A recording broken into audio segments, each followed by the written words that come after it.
Quand c'est simple, 9 fois sur 10, il y a quelque chose qu'on n'a pas vu. Ça, c'est des questions qu'il faut garder en tête. Quand c'est trop simple, soit tu es excessivement bon, soit si c'est la première fois, qu'est-ce que tu n'as pas vu? Qu'est-ce que tu as loupé en fait? Et si ça passe pas comme prévu, c'est que ça ne devait pas se passer comme ça. Et des fois, c'est aussi bête que ça. C'est pourquoi ça ne se passe pas comme prévu? Parce que ça ne devait pas se passer comme ça et parce que souvent, on avait quelque chose à apprendre. C'est pas les études, c'est pas le milieu social, c'est pas vos finances qui vous détermineront une vie d'entrepreneur ou pas. C'est votre discipline et votre volonté d'y arriver. Tous les gens que moi je connais qui justement font plein de projets, n'en parlent jamais mais commencent à communiquer quand c'est terminé, on les considère comme des gens qui ont toujours eu un coup d'avance sur les autres. Pour le petit historique, la première fois qu'on s'est rencontrés, c'était à une Startup Weekend, donc un événement qui avait lieu dans l'université où moi j'étais à ce moment-là. Ce qui m'avait impressionné dans cet événement-là, c'est que c'était la première fois que j'allais à un endroit où on regroupait plein d'experts liés au domaine de la création d'entreprises et aux startups. Tous les coachs, ouais. C'est ça. Donc moi, j'étais tout nouveau dans ce domaine-là à ce moment-là et j'ai vu plusieurs experts passer, dont toi. Et je me rappelle, il y avait un moment où voilà, on était autour d'une table et tu avais discuté avec la chef du projet dans le groupe dans lequel j'étais. Et je me suis dit, ah ouais, il y a des gars qui ont un gros niveau parce que je comprends absolument pas. En tout cas, non, c'est plutôt l'inverse. C'est que je comprends tout ce que tu dis, c'est très simple, mais pour autant, je sais que c'est très compliqué ce que tu es en train de me raconter. C'est-à-dire que tu avais des notions de comment optimiser son business plan, c'est quoi la mentalité à avoir quand on lance un projet comme celui-là. Alors que moi, quand j'étais à l'université, je commençais à lire des livres sur le domaine de la création d'entreprise. Je me suis dit, ah ouais, il y a quand même une différence de niveau qui est impressionnante. Donc, l'objectif de la vidéo d'aujourd'hui, c'est de se dire quels conseils tu vas pouvoir donner aux gens et sur quoi ils peuvent se baser pour avancer plus vite. Mais on va commencer par se présenter, en tout cas te présenter toi. Donc, quand tu arrives quelque part et que quelqu'un ne te connaît pas, comment est-ce que toi tu te présentes? Alors, moi, je me présente déjà, je m'appelle Stéphane. Je suis un entrepreneur, tout simplement. J'ai la chance d'être né dans une famille d'entrepreneurs. Mon père l'a toujours été, mon grand-père l'était. Ils ont monté des sociétés, ils en ont fermé certaines.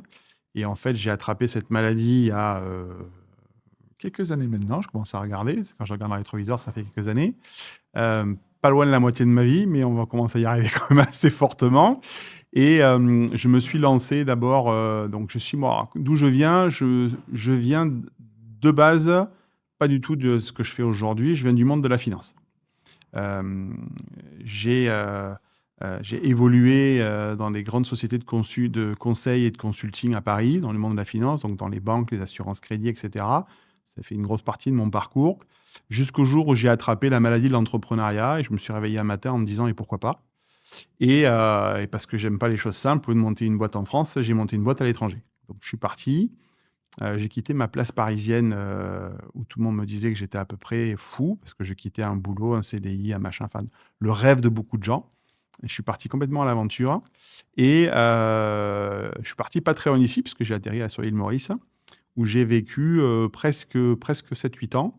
J'ai monté plusieurs sociétés dans le conseil, dans les systèmes d'information qui ne soient pas forcément liés à la finance, mais entre autres.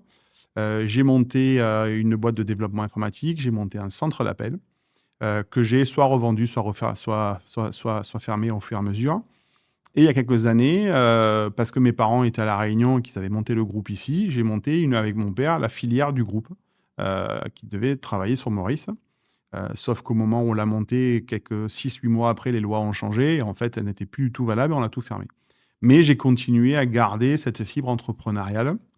Et en 2016, pas beaucoup de changements côté île Maurice, changement de gouvernement, entre autres, avec des règles qui se durcissaient un petit peu pour les expatriés.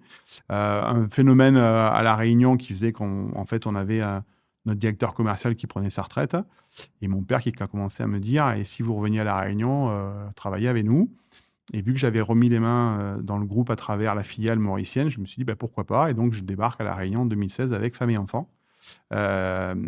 Et en 2017, effectivement, on s'est croisés. Donc, je débarque ici. Alors, petite parenthèse rigolote, c'est que donc, le Startup Weekend dont tu parlais, où est-ce qu'on s'est rencontrés, c'est la WebCup, donc très grosse association de La Réunion, très connue, qui fait un boulot extraordinaire, où je suis encore au conseil d'administration. Et en fait, ils avaient, en 2013, lancé le projet de se développer sur les îles de l'océan Indien. Et en fait, j'étais, côté Maurice, l'une des personnes en charge de la WebCup. Donc, quand je suis arrivé à La Réunion, bien sûr, ils m'ont récupéré de suite en me disant tu pars pas dans la nature, tu reviens avec nous. Et donc, je les ai rejoints et très rapidement, on a travaillé sur des projets. Ils avaient lancé Startup Weekend. J'avais été coach, effectivement, depuis mon arrivée ici.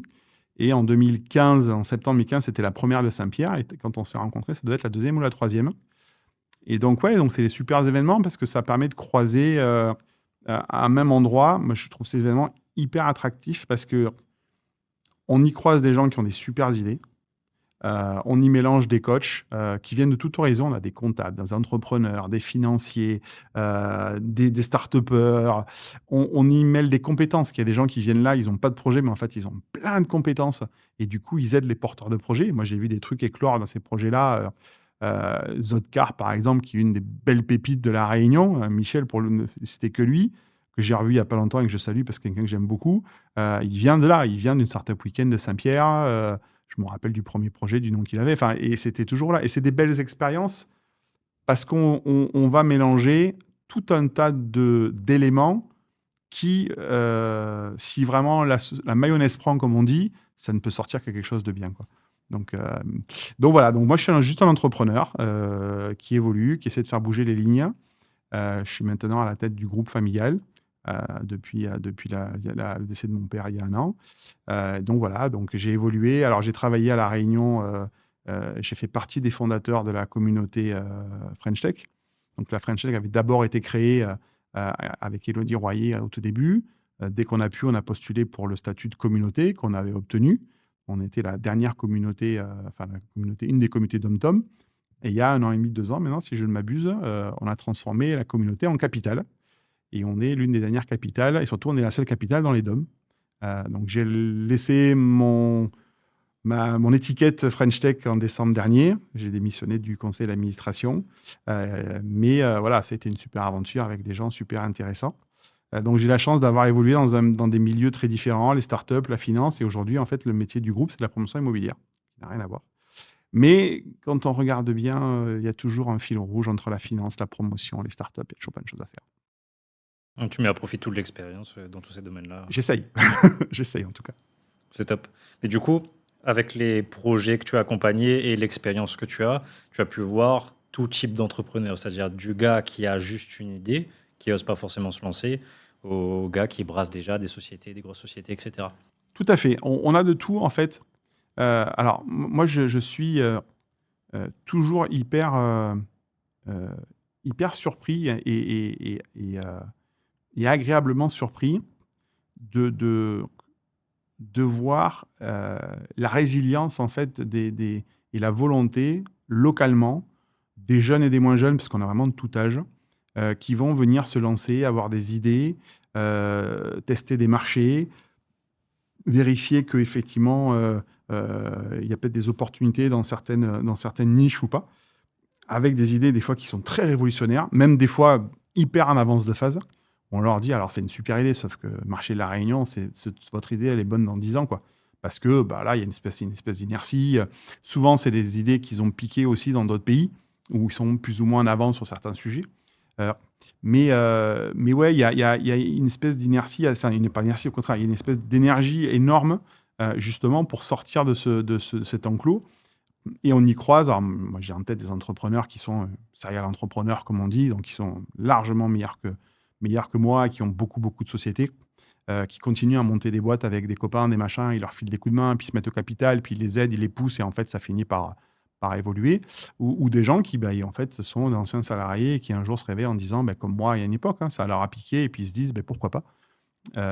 Et c'est souvent, voilà. Et puis, alors, il y en a qui réussissent, il y en a qui ne réussissent pas, ça fait partie du jeu. Hélas, tout le monde ne réussit pas.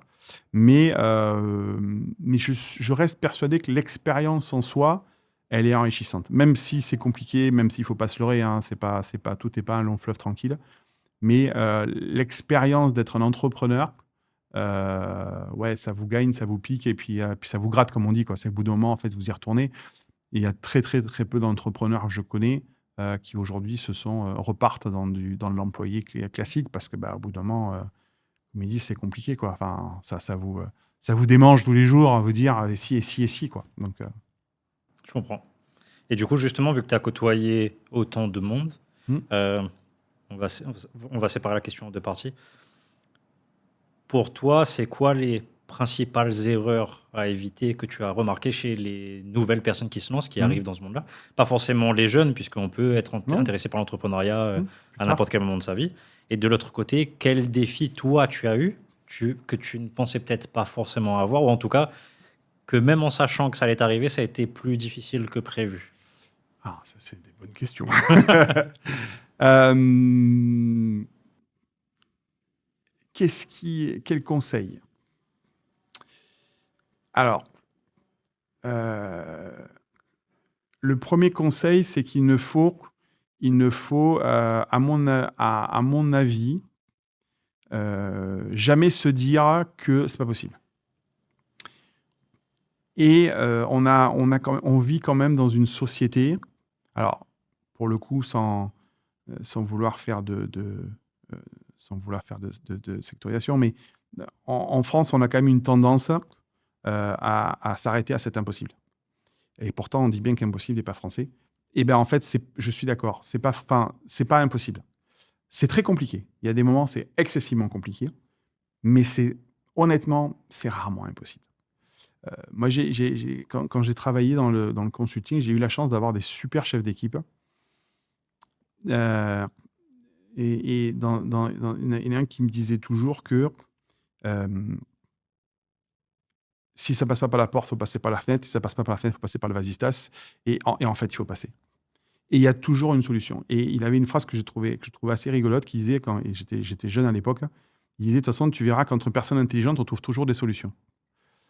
Et au début, quand il me disait ça, alors, il faut remettre le contexte, hein, boîte de consulting, on est à l'époque chez Ernst & Young, on n'a que du bac plus 5, bac plus 8, donc des gens qui ont des galons partout.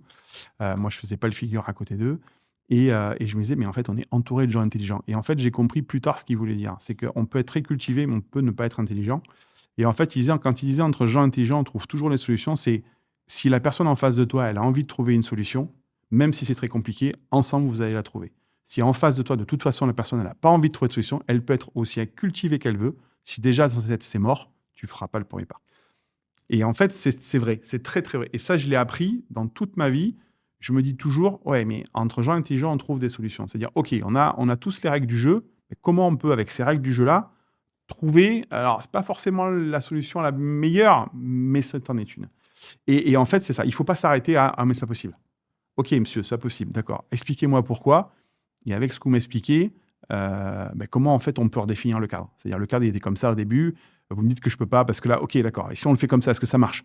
Et puis au fur et à mesure, et en fait, il faut être force de proposition. Il ne faut pas se contenter de dire donne-moi la solution et puis je vais attendre que tu me la donnes. Non, non, en fait, on va la construire ensemble.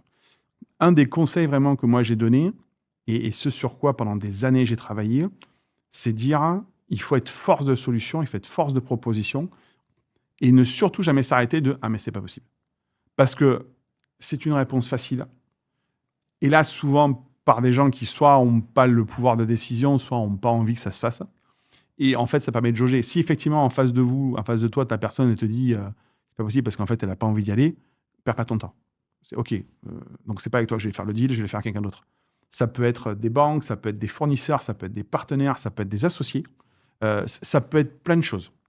Mais le c'est pas possible, ça peut pas être une réponse. En tout cas, si c'en est une, c'est que tu n'es pas à la bonne place. C'est que la personne en face de toi, elle n'est pas réceptive, donc tu perds ton temps. Passe à autre chose. Et ensuite, les défis, que je savais que ça allait être des défis, où je me suis dit, en fait, ça allait plus que d'autres. Honnêtement, alors, c'est un... C'est un... Ça va faire rire des gens quand je vais dire ça, mais c'est pas grave. J'ai tendance à être dur envers moi-même. Très dur. Il y a une phrase qui dit qu'on est notre pire ennemi. Chez moi, elle s'applique très souvent. Enfin, elle s'appliquait beaucoup. Je fais des efforts depuis que je travaille, mais ouais, très souvent, je suis dur envers moi-même. Et en fait, j'ai toujours très naïvement cru que les gens l'étaient envers eux-mêmes. Et en fait, dans la gestion humaine, je me suis aperçu qu'en fait, qu'il y a des gens qui sont très souples envers eux-mêmes. Et du coup, la relation de management est compliquée. Parce que tu leur donnes des choses à faire en se disant ils vont aller jusqu'au bout, ils vont se défoncer. Et en fait, pas du tout. Et en fait, je me suis fait surprendre très souvent là-dessus. Et chaque fois que je me suis dit, tu te feras pas reprendre, je me suis fait reprendre. Normal, sinon c'est pas drôle. Mais c'est très compliqué et c'est le vrai défi de trouver des gens, non pas compétents, parce qu'il y a beaucoup de gens qui sont hyper compétents, mais, et ça je le dis souvent aux gens qui débutent, vous apprendrez quelque chose de très vrai. Le business, c'est avant tout une histoire d'homme, pas avec un petit H, avec un grand H. C'est une histoire d'humain. Moi, je l'ai vécu à travers le groupe. On a été partenaire avec des partenaires pendant des années. Mon père avait des relations extraordinaires avec des personnes pendant des années. Mon père me passe la main sur ces sujets-là et en face, l'interlocuteur ou l'interlocutrice a changé et en fait, ça s'est tendu. Alors qu'on avait un passif qui était clean, qui était sans problème, mais non pas parce qu'on a regardé l'histoire, mais c'est parce qu'en fait, ça matchait pas. Nos caractères matchaient pas. Euh, on n'arrivait pas à se mettre d'accord, on n'avait pas la même vision des choses, on n'avait pas... Et du coup, cette relation, elle s'est hyper détériorée. Et elle a été remplacée par une autre avec un autre partenaire qui, par contre, lui, sortait de nulle part. Ça avait jamais fonctionné avec lui. Et du jour au lendemain, mais ça a marché du tonnerre parce que, en face de moi, le gars avait changé. Moi, je débarquais, on ne se connaissait pas. On a appris à se connaître. On s'est aperçu qu'on avait des valeurs communes, qu'on avait des sujets communs. Et en fait, très naturellement, on s'est dit, tiens, si on bossait ensemble. Et lui, comme moi, il était ameneur de solutions. C'est là, j'ai un problème. Qu'est-ce que tu peux faire pour moi? Il dit, je fais ça. Ah, j'écoute, super, ça marche pas. Ok, Stéphane, qu'est-ce que je peux faire pour que ça marche? Alors tiens, regarde ça. Est-ce que là, tu peux jouer? Là, je peux pas. Par contre, je peux jouer là-dessus. Alors attends, bouge pas. Et en fait, en réglant les paramètres, on a trouvé des solutions. Et ça a été le plus grand défi pour moi, de me dire, il faut faire hyper attention. C'est pas parce que toi, tu es comme ça que les gens avec qui tu as bossé vont être comme ça ou qui vont être comme ça avec toi. C'est-à-dire, dans la relation que tu vas créer dans le business, il y a des gens qui sont des gens extraordinaires. Moi, j'ai des amis qui sont des gens extraordinaires, mais je sais qu'au niveau business, on ne fitera jamais ensemble. Et ils font du business et ils le font très bien. Mais ce que moi, je vais attendre, et eux-mêmes d'ailleurs me le disent, ils me disent, mais je ne pourrais jamais bosser avec toi. Ils me disent, tu es hyper trop rigoureux par rapport à moi. Et lui marche et moi, je marche. Et encore, ça nous fait d'ailleurs beaucoup rire parce qu'il me dit, mais tu vois, je passe pas le milieu de la moitié du temps que tu passes toi là-dessus. Ouais, j'ai dit, mais moi, il y a des sujets sur lesquels toi, tu passes du temps et moi, je passe pas. Donc, et voilà. Donc, en fait, c'est une histoire d'homme. Et ça, c'est un vrai défi de réussir à trouver, à la fois dans les collaborateurs, que dans les partenaires, on en revient aux associés, aux machins, etc., de trouver les personnes avec qui ça va fitter. Toujours se dire, ah ben c'est bon, il a mon background, il a ma boîte, mon machin, mon groupe, mes chiffres, machin, il sait. Ouais, mais en fait, alors oui, c'est très vrai dans certains cas, mais il y a des cas où en fait, la personne en face de vous, en fait, ça marche pas, quoi. C'est pas grave, faut passer à autre chose. Et là, une fois de plus, on en revient à ce que je disais en premier truc, ça fit pas, c'est pas grave. Des gens, oui, on en change. Mais et puis sans méchanceté, sans rien. Le but n'est pas de dire, écoute, non, c'est de dire, écoute, mon gars, on fit pas ensemble, c'est pas grave. Puis c'est passé là, ce sera une autre. Et mon vrai défi a été, c'est la relation humaine dans le cadre du business, où vraiment ça a été des grands sujets et je me suis fait pincer une paire de fois parce que je me suis dit, avec lui, ça va fitter. Et en fait, non. Parce que je me dis, même valeur que moi, mais sauf qu'en fait, il n'est pas aussi dur envers lui-même que toi, tu l'es envers toi-même. Donc, toi, tu fais plein de choses et lui, en fait, il va s'arrêter avant pour différentes raisons. Mais du coup, on n'avance pas de la même manière et au bout d'un moment, il y a un décalage qui se crée, quoi. Ouais, c'est pas qu'une question de projet ou d'emplacement, c'est souvent l'interlocuteur qu'on a en face, quoi. Oui, c'est ça. Et sa volonté à lui et l'énergie qu'il est capable de mettre. Et ça aussi, c'est ça. C'est de réussir à jauger la volonté des gens à s'investir dans un projet. Dans les startups, on a ce qu'on appelle le concept de l'actionnaire passif. C'est-à-dire le gars qui dit, écoutez, moi, j'ai pas le temps. Par contre, j'ai deux choses. J'ai de l'argent et du réseau. L'argent, je peux le mettre. Et le réseau, je peux vous l'ouvrir. Par contre, ne me demandez pas de passer du temps à vous filer des conseils, je ne l'ai pas. Mais à la limite, c'est très bien. Les règles sont claires dès le début du jeu. Plutôt que le gars qui vous dit « j'ai plein de temps » et qu'en fait, tu l'appelles et il ne répond jamais. Moi, je suis actionnaire passif dans un certain nombre de boîtes où je leur ai dit « Écoutez, quand ils ont démarré, ils m'ont dit « Steph, on a besoin d'un peu de cash. » Et j'ai mis un peu de trésor. Et j'ai dû faire, sur les 10 ans d'existence, j'ai dû faire 4 CA, quoi. Ou 4 AG. Et puis le reste, je n'y suis pas allé. J'ai reçu les rapports. Ils m'ont dit « Qu'est-ce que t'en penses ?» Je dis « Ouais, c'est bon. » Mais d'entrée de jeu, la règle du jeu était claire. Et puis c'est aussi pour ça que je suis sorti de la French Tech, parce que j'avais plus le temps à donner et je me suis dit ça sert à rien que je prenne un poste alors qu'en fait il y a des gens hyper compétents qui peuvent eux amener des choses et moi c'est pas que je ne veux pas, c'est que j'ai plus le temps. Donc je préfère vous dire écoutez, super aventure, mais il y a des gens compétents qui ont du temps et qui vont faire avancer la machine. C'est bien que eux le temps ils le donnent, moi je peux plus. Et ça, c'est hyper important de justement bien définir l'entrée de jeu. Et surtout, un dernier point, il n'y a pas de mauvaise question. Et il faut avoir l'audace de poser les questions. Des fois, en face, ça tique, parce que c'est des questions que tout le monde n'a pas posées. Mais il faut être clair. OK, tu rentres, tu as du temps, tu as de l'argent, tu as du réseau, qu'est-ce que tu cherches? J'ai entendu ça, moi. Et le gars, quand même, comment il ose? Ouais, mais il ose, normal qu'il ose, le gars. Et il te demande, lui, il a besoin d'être clair avec ce qu'il va faire. Si tu dis que tu as de l'argent, il va te demander combien. Et puis, il va voir s'il a besoin de 2-3 associés ou justement que toi. Est-ce que tu as du réseau? Si oui, sinon. J'ai en tête, alors ça ne m'est pas arrivé à moi, mais j'ai un très très bon ami en métropole avec qui on a fait du business. Et qui me dit un jour, il me dit, je travaille avec une société qui fait un logiciel informatique pour les hôtels. Un truc de gestion, de restauration, de table, de machin, etc. Un truc un peu sioux, ça a un peu évolué. Et il me dit, on a mis du cash dans la boîte pour faire démarrer. Et le gars a développé son truc. Puis un jour, il me dit, écoute, j'ai déjà la version 2. Maintenant, il faudrait que je teste sur du truc réel, mais je ne connais pas trop. Et il me dit, j'en parle un soir, on fait un repas entre entrepreneurs, et j'en parle. Il y a un qui me dit, tiens, moi, je cherche à faire un peu d'investissement. Et il me dit, le gars est un ancien directeur d'un hôtel, mais il y a genre 5-10 ans de ça, quoi. Et il lui dit, mais si tu veux, moi, j'ai tout le réseau. Il est rentré en investisseur à très petite échelle dans la start-up, sauf qu'en fait, il y a ouvert tout le réseau des hôtels dans lesquels il travaillait. Donc, l'entrepreneur, il a eu en temps réel, je crois, 10 ou 15 hôtels où il a pu implémenter le logiciel pour faire les tests. Royal au bar. Il s'est retrouvé dans une situation où, en fait, il était en test réel avec des gens qui avaient reçu ordre de faire tous les retours. Donc, il disait, j'ai reçu des listes entières de bugs, de machin, mais du coup, j'ai pu corriger en live et très rapidement. Et en fait, qu'est-ce qui s'est passé? Quand le logiciel il était fini, qu'il était impeccable, les hôtels, ils l'ont pris. Forcément, puisqu'il avait testé. Et en fait, c'est ça. Et le gars, il me dit, il a amené, mais rien au capital. Par contre, il a amené toute la batterie test, quoi. Donc, l'entrepreneur était super content parce qu'il avait ce qu'il avait besoin. C'était qu'une question de rencontrer la bonne personne. C'est souvent que ça. Et d'ailleurs, pour ça, est-ce que tu as des tips? On dit souvent que tout seul, on va plus vite, mais ensemble, on va plus loin. Est-ce que pour Harry quelqu'un... Ford. Est-ce que quelqu'un qui commence... je prends mon cas, quand on s'est rencontré, un jeune qui débarque et qui se dit, ou moins jeune qui débarque et qui se dit, je vais rencontrer du monde. Je n'ai jamais posé le pied dans le monde de l'entrepreneuriat. Comment est-ce que je rencontre les bonnes personnes? Comment est-ce que je crée ce réseau-là? Tout le monde dit oui, faire du networking, etc. Mais comment est-ce que je vais y aller, oser aller voir les gens et justement savoir à quelle bonne personne s'adresser, quoi? Alors, c'est une question dont la réponse est hyper paradoxale. Quand tu démarres un projet, il faut que 110% de ton attention soit focalisée sur le projet. Donc, ça veut dire que globalement, tu ne peux pas trop aller au réseau. Parce que si tu commences à faire des soirées réseau, si tu regardes, entre guillemets, dans les events, tu as les soirées réseau tous les soirs. OK? Non, mais il faut être réaliste. Hein. Ça veut dire que ça commence à 20h, ça finit à 22h30, 23h, minuit. Tout ça tous les soirs, le temps que tu dormes, le machin. Et en fait, tu vas finir par perdre la capacité à être productif.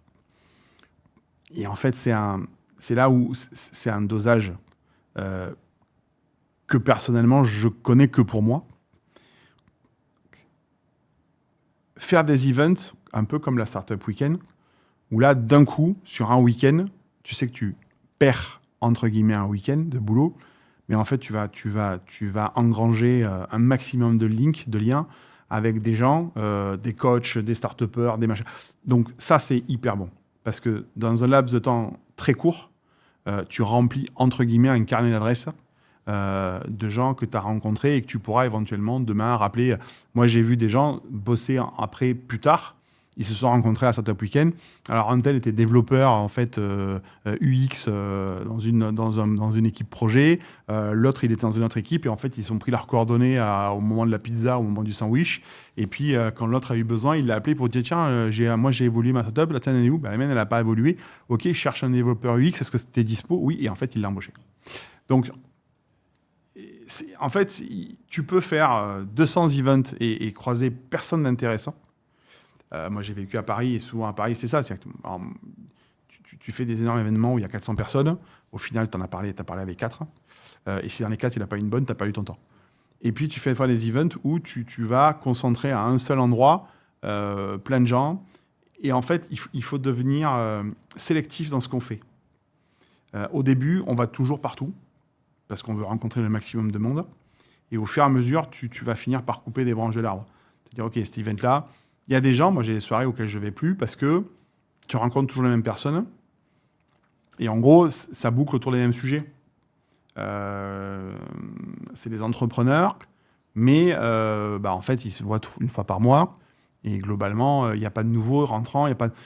Donc, on finit par être en cercle restreint. C'est l'entre-soi, en fait. Et c'est jamais trop bon. Moi, j'ai eu, quand j'étais à Paris, j'étais dans une association qui s'appelait IT Angel, qui est les business angels de l'IT, qui était dans le 13e, où je faisais partie de la sauce. Et ce qui était rigolo, c'est qu'on avait un event. Alors, je ne sais plus, je crois que c'est tous les 2 mois, il me semble. On avait un event tous les 2 mois. On recevait et des investisseurs et des porteurs de projets.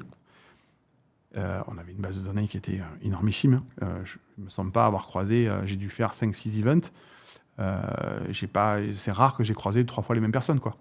Mais parce que les thématiques n'étaient pas les mêmes. Alors, c'était toujours basé sur la technologie informatique. Donc, c'est toujours des développeurs rapport à ça. Mais en fait, tu manages ton truc un peu différemment. C'est-à-dire que les gens qui venaient n'étaient pas forcément le même centre d'intérêt. Et tu finissais par croiser du monde. Mais c'est pareil, c'est des réunions qui sont ciblées. On est là pour investir, donc tu as les porteurs de projets d'un côté, les investisseurs de l'autre, et en gros, on est venu que pour parler de ça. Donc si toi, tu es en recherche d'investissement, ça vaut le coup d'y aller. Si par contre, c'est juste pour te faire du réseau, pas forcément le bon endroit. Et en fait, c'est ça qui est important. Il faut pas, une fois de plus, il ne faut pas juger la quantité, il faut juger sur la qualité. Mais au début, vu que tu ne sais pas, il faut faire les grands types d'événements et très vite t'apercevoir. Et alors, La Réunion étant une île, on croise souvent les mêmes aux mêmes endroits. Moi, c'est que je ne sais plus qui m'a fait cette réflexion une fois, qui m'a dit, attends, je ne te comprends pas, je vais à la French Tech, je te trouve, je vais au MEDEF, je te trouve, je vais là, je te trouve. Je dis, mais bon, de l'autre côté... Et puis, je dis, tu n'as pas eu trouvé que moi. Mais non, mais j'ai croisé un tel, il est French Tech avec toi, l'autre, il est MEDEF avec toi. Il me dit, ouais, mais tu sais, j'ai dit, après, quand tu as des gens qui sont actifs, ils sont assez rapidement récupérés dans les trucs, les machins. Il me dit, à la fois, je parlais avec quelqu'un de la Web Cup, il m'a dit qu'il était au CA. Voilà. Mais tu vas retrouver les mêmes. Enfin, moi, au MEDEF, j'ai des potes qui sont à la French Tech, qui étaient à la French Tech avec moi. Enfin, on se croise dans plusieurs entités. Ils sont à la Web Cup, ils sont au machin. Enfin, on se croise forcément parce que les gens actifs, ils ont tendance à essayer de faire bouger les lignes et ils sont là où les lignes peuvent être bougées, quoi. Je comprends. Là, tu viens de soulever un point important que je trouve que moi, en tout cas sur ma génération à moi, on voit beaucoup ça, c'est que tu es un entrepreneur parce que tu bosses sur ton projet et que des fois tu vas à des événements et tu es pas un entrepreneur parce que tu vas à des événements d'entrepreneurs. Et ça, c'est une grosse différence. C'est Que clair. beaucoup de gens font comme si sur les réseaux. Et comme tu dis, c'est passer 110% de son temps sur son projet et après savoir s'entourer. Mais déjà, là, commencer par la base de se dire je développe mon produit, je teste, je me casse la gueule très souvent. Ah bah C'est ça fait, la- alors ça c'est fait ça. 99%. Celui qui te dit qu'il s'est jamais, qu'il s'est jamais cassé la gueule, soit il ment, soit ça lui peut être effectivement arrivé. Le jour où ça va arriver, par contre, j'ai pas envie d'être là. J'en ai croisé, des gens qui m'ont dit, j'ai jamais fait d'erreur. Tu dis, le jour où ça va arriver, ça arrive, Ça risque de faire mal. ça va piquer, ouais, ça va piquer un max, ouais. L'erreur, elle fait partie intégrante du process d'apprentissage. Et c'est très vrai. Quand on apprend à marcher, je crois qu'on doit tomber quelque chose comme 3000 ou 5000 fois avant d'apprendre à marcher. Imagine qu'au bout de 3 fois, on s'arrête, c'est bon, c'est trop dur. Il y a quand même beaucoup de gens qui se dépassent à 4 pattes. Hein. Donc, c'est incontournable. Et on a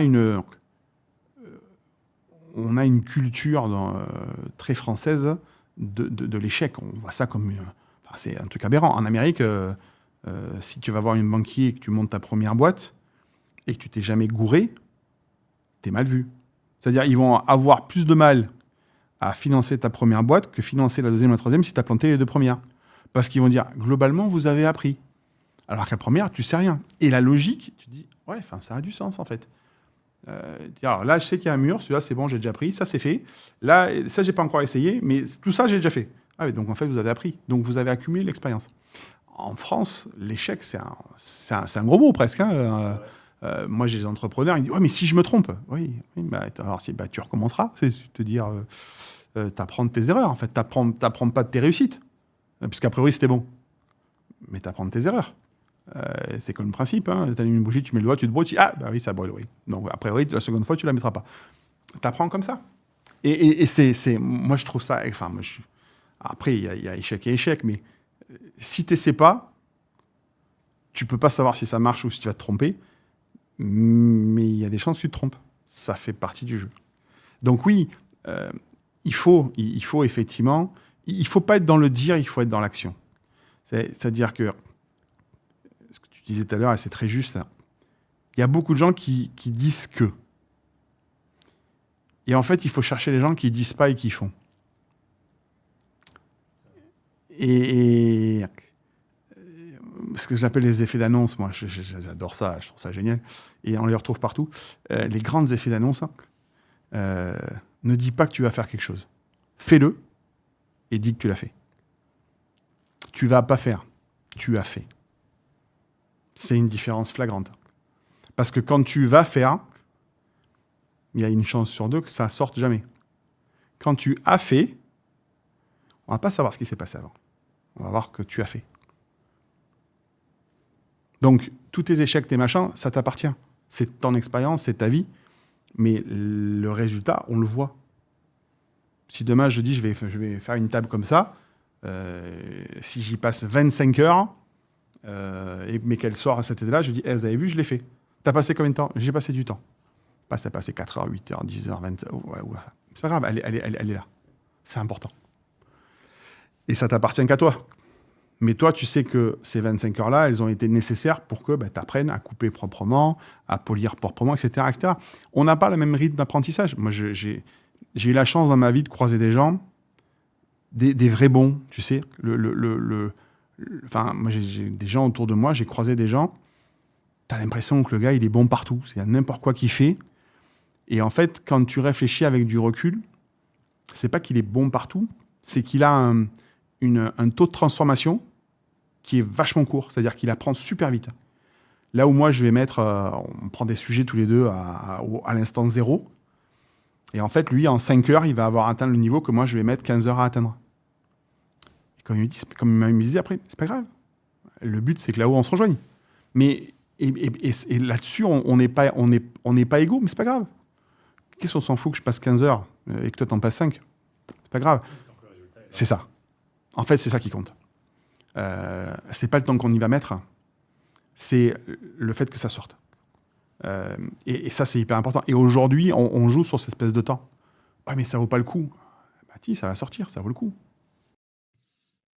Et puis j'avais vu ça passer aussi, que ça a été prouvé, j'ai plus la source exacte, mais que tu retirais une sorte de satisfaction personnelle à dire que tu vas faire quelque chose sans même l'avoir fait encore. Et du coup, ça va te décourager dans le process parce que tu as visé tellement haut sur le départ que ça n'a pas été le résultat attendu.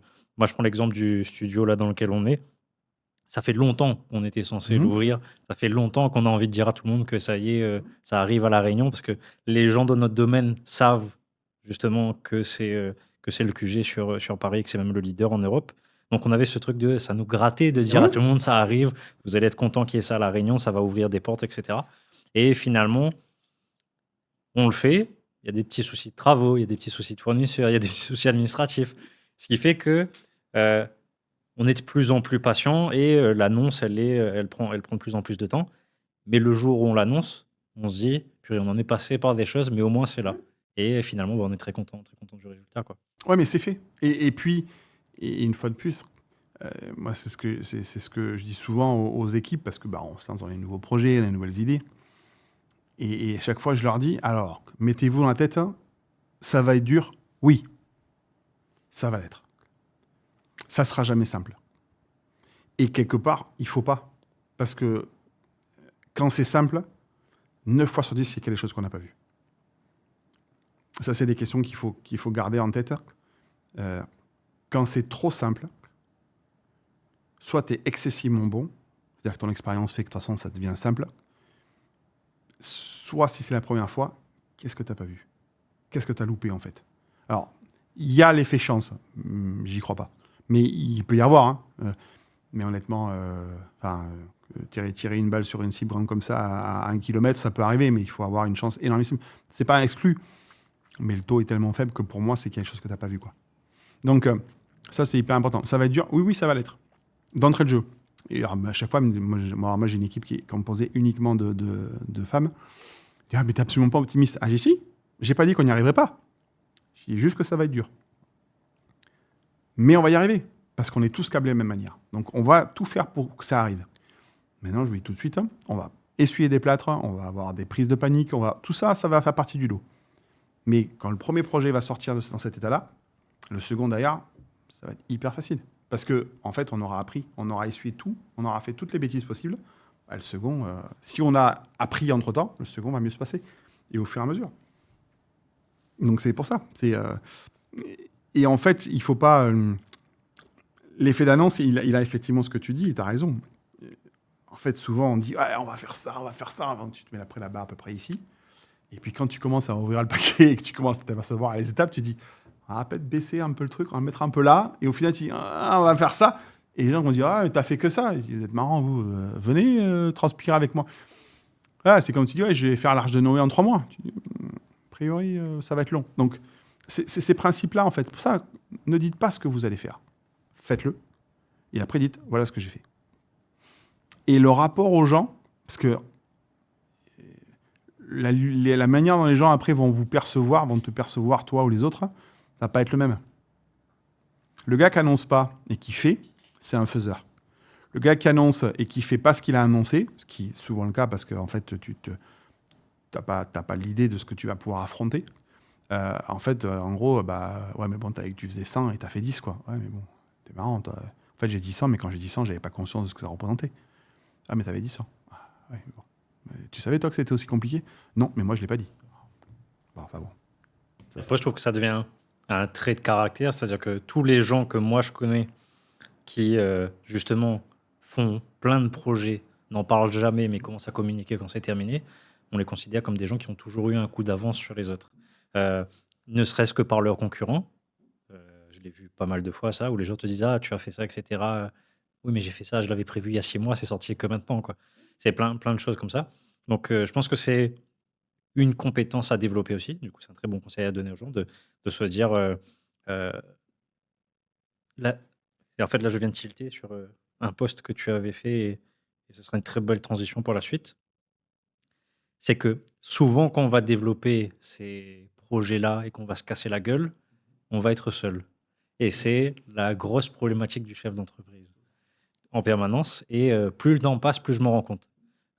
Moi, ça m'est arrivé à mes débuts. Je savais que ça allait être difficile. C'était plus dur que ce que je pensais. J'y suis encore aujourd'hui. C'est encore plus dur que ce que je m'attendais, alors que pourtant, pour moi, ça devient de plus en plus facile. Et même quand je discute avec des entrepreneurs qui ont un niveau bien supérieur au mien, et encore toi aujourd'hui, c'est un point commun qu'on aborde souvent, le sujet de la solitude d'entrepreneur. Parce que les réussites, c'est facile de les célébrer en public, parce qu'en plus, en général, il y aura tout le monde, il y aura toujours du monde qui sera là quand ça se passe bien. Et les moments durs ou même, ça peut devenir vraiment «noir» entre guillemets, c'est quand on est tout seul. Est-ce que toi, tu as des conseils, avec l'expérience que tu as et à l'avenir, parce que ça risque encore de t'arriver, de quelle mentalité, adapter quand on est dans ces moments-là? Et quelles ont été les choses qui, toi, t'ont été le plus utiles dans ces moments-là où justement il y a personne qui est autour? Alors, il y a une phrase que j'aime beaucoup, c'est les réussites se célèbrent, les réussites se célèbrent en groupe, les échecs se pleurent en silence, se pleurent en solitude. Et c'est très vrai. C'est-à-dire que, et tu l'as dit et tu as raison, quand tu te ramasses, tu pleures tout seul. Et c'est l'un des sujets les plus compliqués quand tu es entrepreneur. D'un autre côté, pour l'avoir vécu aussi, être associé avec les mauvaises personnes, c'est pas mieux. Et c'est là où l'alchimie, elle est compliquée. Alors moi, j'ai eu la chance pendant des années d'avoir sur la fin, bossé avec mon père, avec qui ça n'a pas toujours été simple parce que vieille génération, mais en fait avec qui on avait une vision globale du truc. Alors je l'ai fait avancer sur plein de sujets sur lesquels il m'a dit je sais plus combien de fois que j'étais fou. Et au final, il a fini par me dire tout compte fait, c'est pas forcément bête, hein, mais t'es quand même fou. Mais c'était rigolo. Mais je revois encore les moments où il vient dans le bureau, qu'il s'assoit, qui me dit j'ai pensé à un truc, qu'est-ce que t'en penses? Et en fait, tu viens mettre en exergue des points de vue. Et c'est là où j'ai tendance à dire que 1 plus 1 font 3. C'est-à-dire, j'ai mon point de vue, tu as ton point de vue, et en fait, on va se mettre à échanger sur un point de vue, et c'est pas le résultat, ça va pas être la somme des 2 points de vue, ça va être un truc encore plus évolué. Et ça, c'est hyper important. Moi, j'ai une tendance, et je le reprends souvent dans mes posts, vous avez dû le voir, tu as dû le voir sur LinkedIn, d'autres personnes l'ont vu, m'en ont parlé, ce que j'appelle l'effet de meute. Être entrepreneur, c'est un purée de métier de solitaire. Si tu n'aimes pas la solitude, fais autre chose. Parce que tu vas passer des heures tout seul envers toi-même.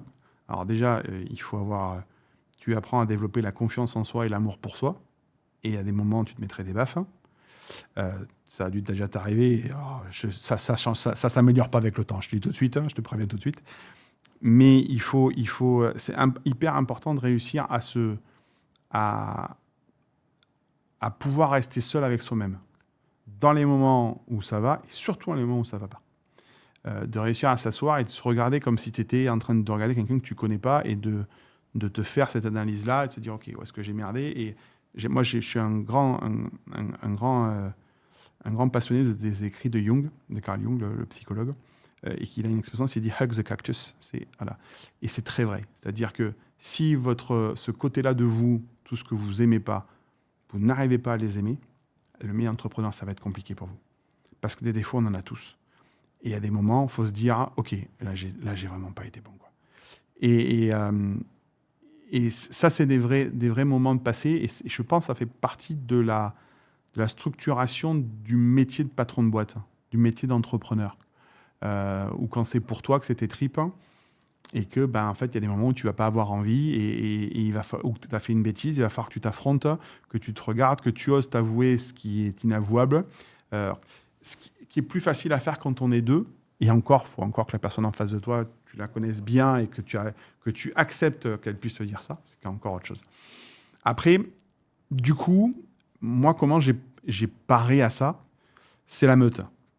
C'est-à-dire, tu vas venir réunir autour de toi d'autres entrepreneurs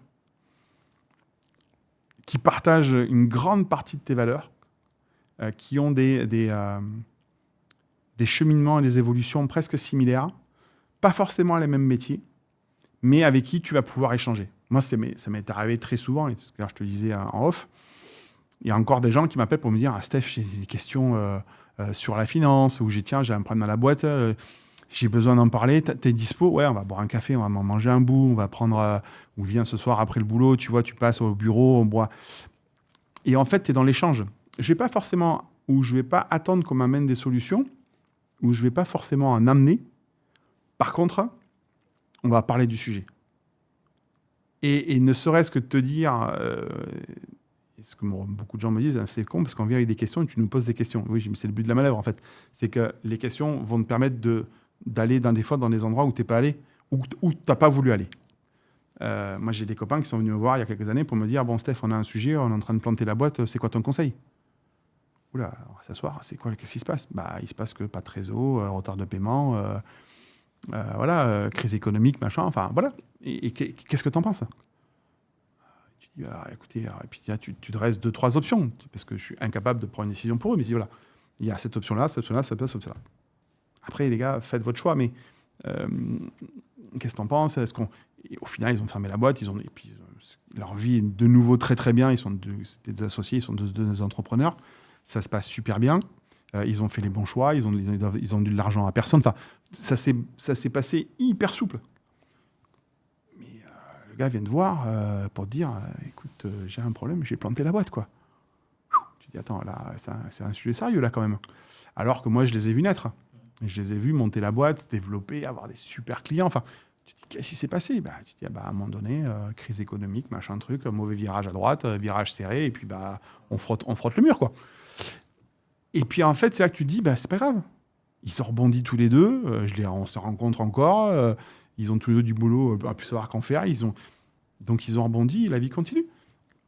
Et en fait, c'est ça qui est important. C'est-à-dire d'avoir la meute qui, à un moment donné, pas forcément va te donner des réponses, mais va te permettre de te poser les bonnes questions. Parce qu'en fait, c'est ça le problème. C'est que quand tu es face à toi-même, soit tu ne te poses pas les bonnes questions parce que tu n'y penses pas, ou c'est des zones obscures sur lesquelles tu te dis, là, il n'y a rien.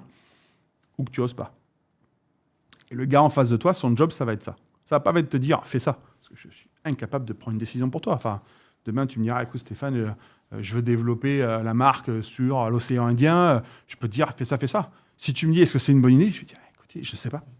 Non, mais tu vois, je suis pas du tout à ma place, c'est pas pertinent dans la réponse. Je peux te donner mon avis sur la manière et comment tu peux répondre à cette question par toi.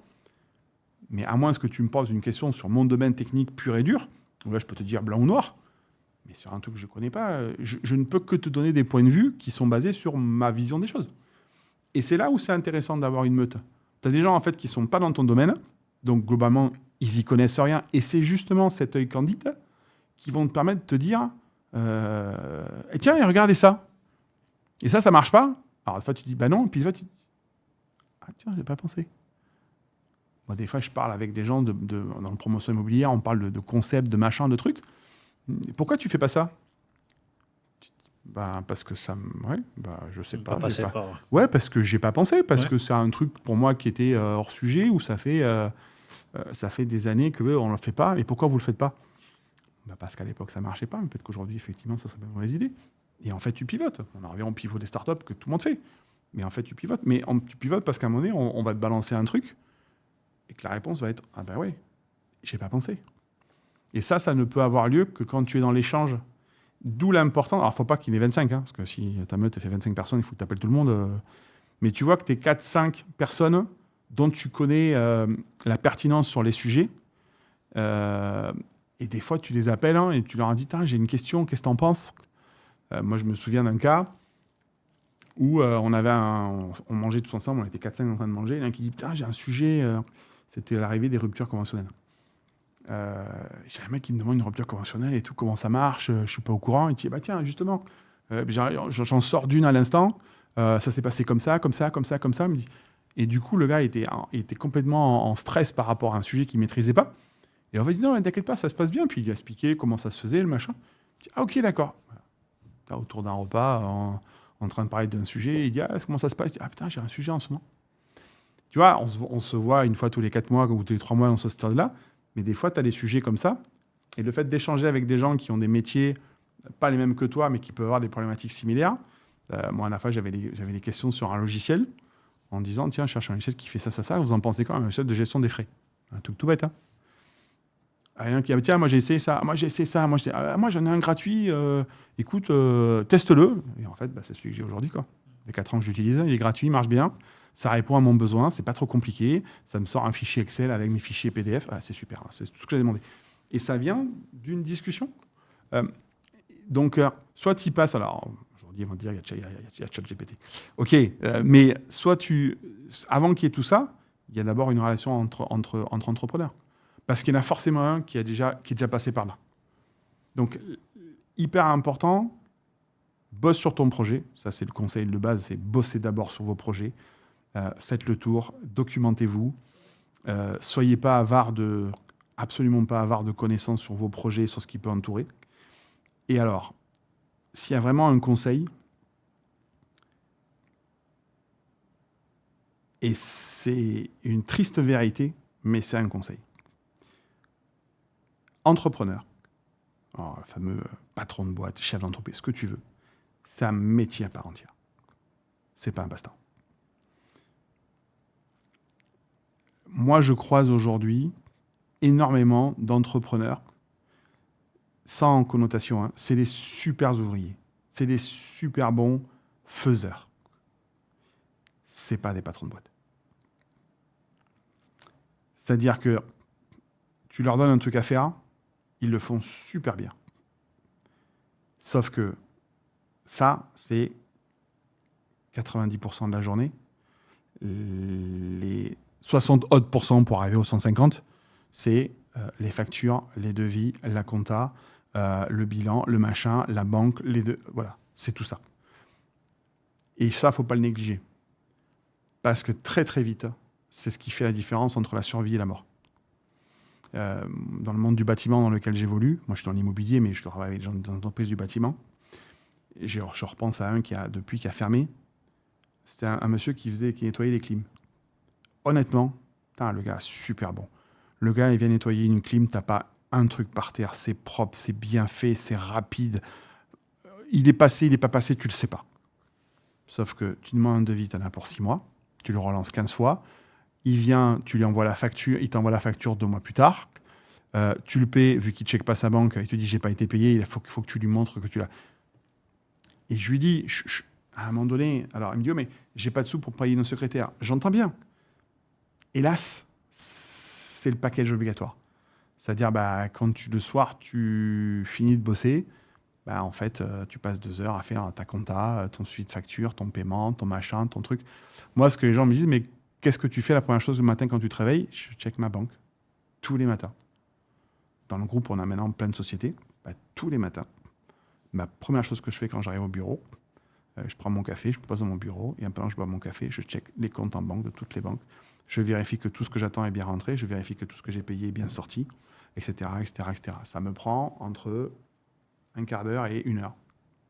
Tous les jours. 5 jours, même des fois 6 jours par semaine, parce que des fois je le fais samedi et le dimanche. C'est obligatoire. Parce que du coup, tu ne te fais jamais surprendre. Quand ton compte, tu sais qu'il va arriver en rouge, tu le sais, donc tu anticipes tes paiements, tu anticipes tes machins. Moi, j'ai travaillé avec des start-upers qui me faisaient des chèques. Je leur dis, mais tu as les sous sur ton compte? Ah, je sais pas, j'ai pas vérifié. Ah oui, t'as un peu osé quand même. Tu lances des chèques, tu sais pas si l'argent est sur le compte. Un chèque qui revient impayé, c'est interdit bancaire derrière, donc c'est compliqué. Et en fait, voilà. Dites-le aux gens, me dire, mais tu comprends, si je fais pas le chèque, mon fournisseur, il va râler. Ouais, mais d'un côté, si tu leur donnes un chèque le jour où il va le mettre en banque, il est impayé, ça va râler encore plus. Donc, voilà, suis-le. Suis tes comptes. Dis-moi où t'en es. J'en suis tel endroit, machin, je peux pas. Moi, des fois, je suis le premier à appeler, ça m'est arrivé déjà. Tu as des retards de paiement, tu attends de l'argent rentre pas. Tu appelles un fournisseur pour dire, alors attends, je t'ai pas oublié, c'est juste que j'attends un paiement, dès qu'il arrive, je te paye. Le gars est au courant. Alors, il râle, forcément, mais tu l'as prévenu. Vaut mieux ça que tu lui dises, oui, oui, ça arrive. Oui, oui, ça arrive quand? Je sais pas. Non, on prévient. Et en fait, et ça, patron de boîte, c'est un métier. Chef d'entreprise, entrepreneur, c'est un métier. Et c'est décorrélé de la partie opérationnelle. Les gens pensent qu'à partir du moment où tu sais faire super bien quelque chose, tu es forcément un bon entrepreneur. C'est pas vrai. Moi, je connais des développeurs informatiques, c'est des tueurs à gages. Les mecs connaissent des langages. Ils parlent plus, je pense, de langage informatique que moi, je parle de langage normaux. Mais il m'a dit clairement, Steph, ce que tu fais, mais jamais de la vie que je le fais. Jamais il me dit, je gère un groupe comme tu le fais. Pourquoi? C'est pas mon truc. J'ai essayé. J'avais dit avec une boîte, je ne m'en suis pas sorti. Alors, il me dit, toi, tu gères 10-12 boîtes. Il m'a dit, mais je suis en dépression au bout de 3 jours, quoi. Et ce gars-là, quand tu le vois bosser, tu te dis, mais le gars, il est capable de tout coder. Tout. Et ça, c'est pas son métier. Donc, c'est vraiment un métier. Et quand tu sais que tu peux pas le faire, associe-toi avec quelqu'un qui va le faire. Et c'est souvent là où le match marche bien. Souvent, dans les patrons de boîte, tu as un opérationnel qui, lui, fait soit du code, soit il fait du travail. Et tu as un gars qui s'occupe de tout le back-office. Et c'est souvent ces deux matchs-là qui fonctionnent très très bien, parce que chacun est à sa place. Et là, du coup, ça envoie. Il y en a un qui vérifie, il y en a un qui fait les devis. Et moi, je le retrouve dans des sociétés qui marchent bien aujourd'hui, avec qui on travaille. Tu as ce qu'on appelle le gars qui fait les études, et le gars qui est sur le terrain, qui rencontre les entreprises, etc. etc. Et tu dis, ça, c'est l'étude derrière. Écoute, je renvoie à lui, je vois avec lui, je te reviens. Et en fait, chacun a sa fonction et ça marche bien. Et donc, c'est un vrai métier et il ne faut pas... Le conseil, c'est vraiment investissez en vous. Vous êtes votre meilleur investissement. Ça, c'est indéniable. La finance, j'en parle beaucoup dans mes posts LinkedIn. Les relations RH, comment fonctionne une société. Les lois, ça, alors, c'est imbouffable. Hein, mais les lois, si vous ne connaissez pas... En France, nul n'est censé ignorer la loi. Hein, vous êtes censé connaître les lois. Déjà, ces 3 points-là, si tu maîtrises un minimum, tu es déjà meilleur que beaucoup. Et du coup, il faut investir sur soi. Il faut investir sur soi parce que c'est hyper important. C'est hyper important. Et faire des choses dont on n'a pas envie. En l'occurrence, bouffer de la loi et Ah oui, tout le reste, ça fait partie des choses que beaucoup d'entrepreneurs n'apprécient pas. Et souvent là où tu te casses la gueule. Est-ce que pour toi, il y a un moment... Bon, je pense qu'aujourd'hui, c'est assez évident chez toi, mais est-ce qu'il y a un moment où tu te poses la question, est-ce que finalement je suis fait pour être entrepreneur ou pas? Ou est-ce que c'est une question que tu te poses tous les ans? Je me la pose un peu moins. Est-ce que je me suis posé la question? Ouais, alors après, il y a des moments coups durs, tu vois. Il y a des moments coups durs où tu te dis, je reprendrai un poste salarié, et puis, tu vois, quand 5 heures sonnent, alors c'est méchant ce que je dis, mais sans méchanceté, tu vois, derrière, mais te dire, voilà, je rentre à la maison, je ferme la porte du bureau, les problèmes restent au bureau, quoi. Ça m'arrive plus. Alors, ça m'est arrivé il y a quelques temps parce que voilà, à la mort de papa, c'était très compliqué. Tu récupères la gestion du groupe. Enfin bon, voilà. En ce moment, on ne peut pas dire que l'immobilier, ce soit le truc qui se porte le mieux. Donc, ça peut arriver, mais c'est des moments, c'est le moment où juste derrière, tu te mets une claque, quoi. Tu te dis, je vais tout envoyer balader, et puis après, tu te mets une gifle, tu te dis, non, mais attends, de toute façon, tu peux pas faire ça. De toute façon, si tu fais ça, tu sais très bien que ça va tenir 2 jours et tu vas repartir. Donc, je, je, est-ce que je me dis, est-ce que je suis pas fait pour ça? Alors, quand j'ai commencé à être entrepreneur, alors je ne pense pas que ta génération le connaisse, Peter Drucker, ça te parle ou pas? Peter Drucker, c'est un monsieur qui travaillait à Wall Street, qui était, il portait un nom, mais c'était le pape de l'entrepreneuriat, je crois qu'on l'appelait comme ça. Et c'est un monsieur qui a donné beaucoup, c'est une très vieille génération. Hein. Moi, quand je le découvre, il y a à peu près une quinzaine d'années, il est déjà à la retraite, il a déjà près 70 ans, je crois, donc c'est un vieux monsieur. Et il disait, il n'y a pas de caractère pour être entrepreneur, mais il faut du caractère pour être entrepreneur. Il n'y a pas de formation. N'importe qui peut l'être, à condition que la personne ait du caractère. Si déjà vous n'êtes pas équipé là-dessus, ouais, vous lancez pas, ça va être compliqué, quoi. Mais si vous avez du caractère, c'est pas sûr que vous réussissiez, mais il y a des chances que ça marche. Et par contre, ouais, il faut oser faire les choses qu'on n'a pas envie de faire. Ça, c'est sûr. Il y a des choses qui vont te rebuter, mais elles sont incontournables. T'as pas le choix, c'est comme ça. Quand j'entends des gens me dire, ah, moi, j'aime pas aller voir les banquiers. Au bout d'un moment, ça va être un peu obligatoire. Ouais. Il va arriver peut-être un moment où tu vas tellement être gros que c'est le banquier qui va se déplacer, mais a priori, pendant beaucoup d'années, c'est toi qui vas aller le voir, et pas forcément pour lui donner des bonnes nouvelles. Donc, il va falloir que tu t'apprennes à te... Ça fait partie du job. Comme des gens qui vont dire, moi, je peux pas appeler les impôts. Je peux pas... Bah, écoute, si. Hein. Et c'est là où c'est marrant, parce que, aussi surprenant que ça peut être, c'est déjà arrivé, hein, d'avoir un prélèvement qui est refusé. Tu prends le téléphone, tu appelles le gars, tu dis, ben voilà, monsieur, j'ai regardé mon compte, j'ai vu que le truc a été refusé, je vous explique comment on peut trouver une solution. Eh bien, honnêtement, en face de toi, tu as rarement quelqu'un qui va te pourrir la vie. Au contraire, ils vont plutôt dire, ok, vous savez quoi? Déjà, ils sont hyper surpris que tu les appelles ou que tu leur envoies un mail pour leur dire, il y a un souci.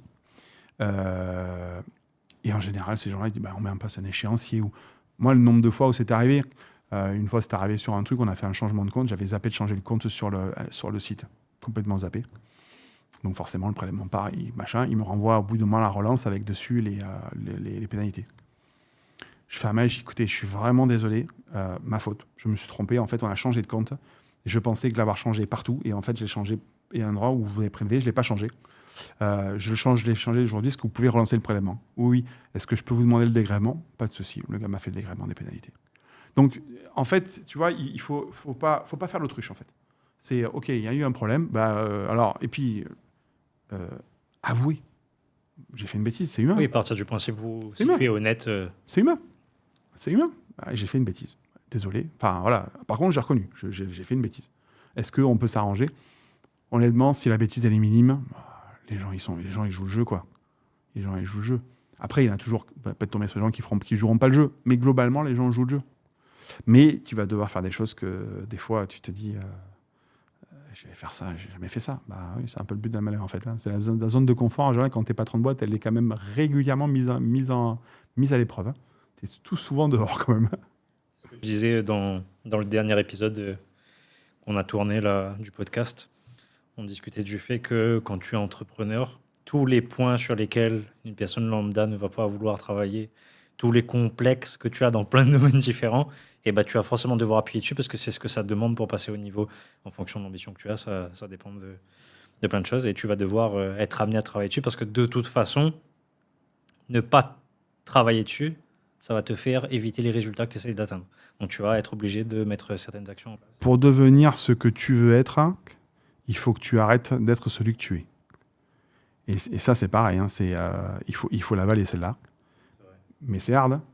Pour devenir ce que tu veux être, il faut que tu arrêtes d'être ce que tu es. C'est-à-dire que s'il y a des choses que tu n'aimes pas faire, tant que tu ne vas pas t'y soumettre, c'est le passage obligatoire. Comme tu l'as dit, hein, si par exemple, pour arriver au niveau dessus, il faut maîtriser un minimum la compta, la fiscalité, le machin, si ça te rebute, de toute façon, ne cherche pas. Hein. Ça, c'est comme dans les jeux. C'est-à-dire, pour passer au niveau suivant, il faut l'expérience. Tant que tu n'as pas l'expérience, le level suivant, tu ne l'as pas. Ben là, c'est le même principe. Et moi, je le vois comme ça. Alors, je m'en sers beaucoup. Je me sers beaucoup de la gamification pour expliquer des concepts. Parce que quand j'ai donné des cours, je faisais ça avec des élèves. Où je leur disais, mais vous n'avez pas le choix. De toute façon, vous allez tourner autour du pot pendant 10 années. Tant que vous n'avez pas pris la licence de vous asseoir dessus, de toute façon, vous ne passerez pas au niveau dessus. Donc, c'est comme ça. Voilà. Il me dit, mais c'est pas juste. C'est vrai, c'est pas juste. On est d'accord. C'est incontournable. Donc, soit vous passez 10 ans à dire c'est pas juste, mais vous avancez pas. Ça dit bon, allez, ok, c'est pas grave, j'y passe. Et en fait, vous allez savoir souvent que c'est pas aussi dur. Moi, j'ai les deux sujets que les gens détestent, c'est la comptabilité et la fiscalité. Ça, c'est les sujets en général. Très commun. Ça, c'est le truc. J'ai une expérience, moi, qui m'a fait rire quand j'ai commencé à la finance à Paris. J'avais un monsieur je travaillais dans une équipe comptable dans une banque. Autant te dire que la compta bancaire, c'est un sujet un peu important.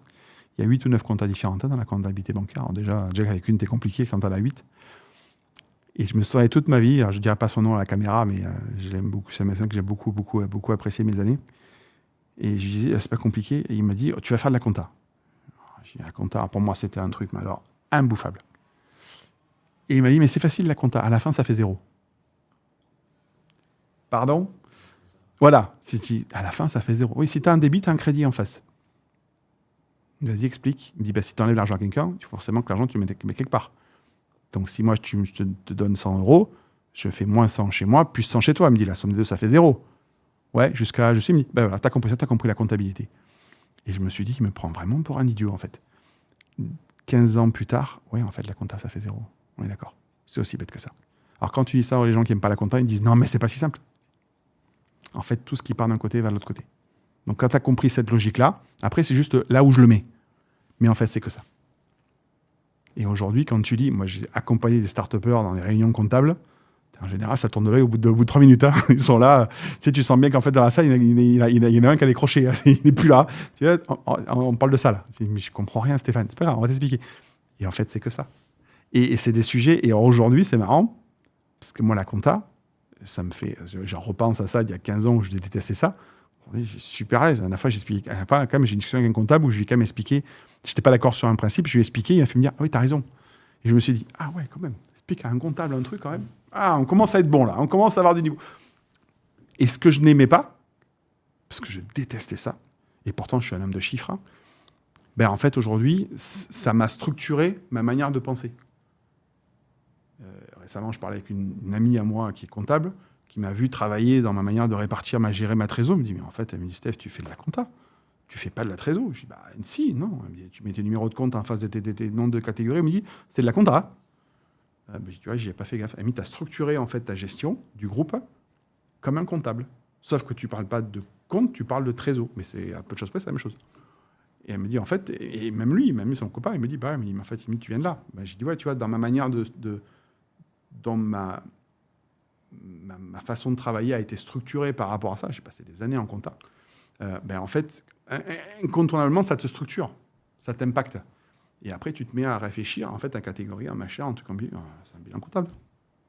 Donc, des fois, ce qu'on n'aime pas, parce que souvent, on ne sait pas, quand on rentre dedans, en fait, ça t'ouvre des mondes extraordinaires. C'est assez rigolo. C'est enlever l'épine du pied, quoi. Se mettre dedans, et puis Ouais. au début, c'est dur, et au final, tu... Ouais, mais c'est comme tout, tu vois, c'est ça ce que tu dis, t'as raison, c'est ça, c'est exactement le bon terme. Au début, c'est dur. Et puis, c'est comme un muscle. C'est-à-dire, quand le muscle, il est pas bossé, en fait, les premiers exercices, tu souffres le martyre. Et quand le muscle, il est fait, en fait, après, si tu mets pas du poids, tu te fais chier, quoi. Donc, c'est le même principe. Tu vois, en fait, tout est un muscle. Et le cerveau est un muscle. Il faut l'entraîner sur un truc régulièrement. Et le cerveau business aussi. Et le cerveau business, encore plus. Encore plus. Même si on a arrêté l'épisode là, parce qu'au niveau timing, on est déjà pas mal, on serait déjà très bien. Je pense qu'il y a beaucoup de pépite que les gens apprécieraient. On va aborder un dernier sujet Dis-moi. pour clôturer, en tout cas pour Continue. continuer cet épisode. C'est l'immobilier. Mhm. Quoi de mieux que parler avec un expert immobilier pour parler d'immobilier? On va pas aller dans les détails parce que j'avoue que même moi, je ne suis pas expert dans ce domaine-là. Mais en tout cas, en survolant, euh, l'immobilier, c'est quelque chose qui moi, m'a beaucoup intéressé quand j'étais plus jeune parce que dans tous les livres que j'ai lus, c'était souvent le premier pas vers l'entrepreneuriat, en tout cas sur la partie privée. C'est-à-dire, voir les maisons pas comme son refuge, mais comme des investissements. Et c'est là qu'on commence à se dire, oui, eh ben, pourquoi je ne ferais pas un investissement ici? Pourquoi je ne ferais pas un investissement ici? Ouais. Pourquoi ça ne deviendrait pas un business, etc. Euh, Toi, aujourd'hui, bah, tu baignes là-dedans. Euh, Est-ce que...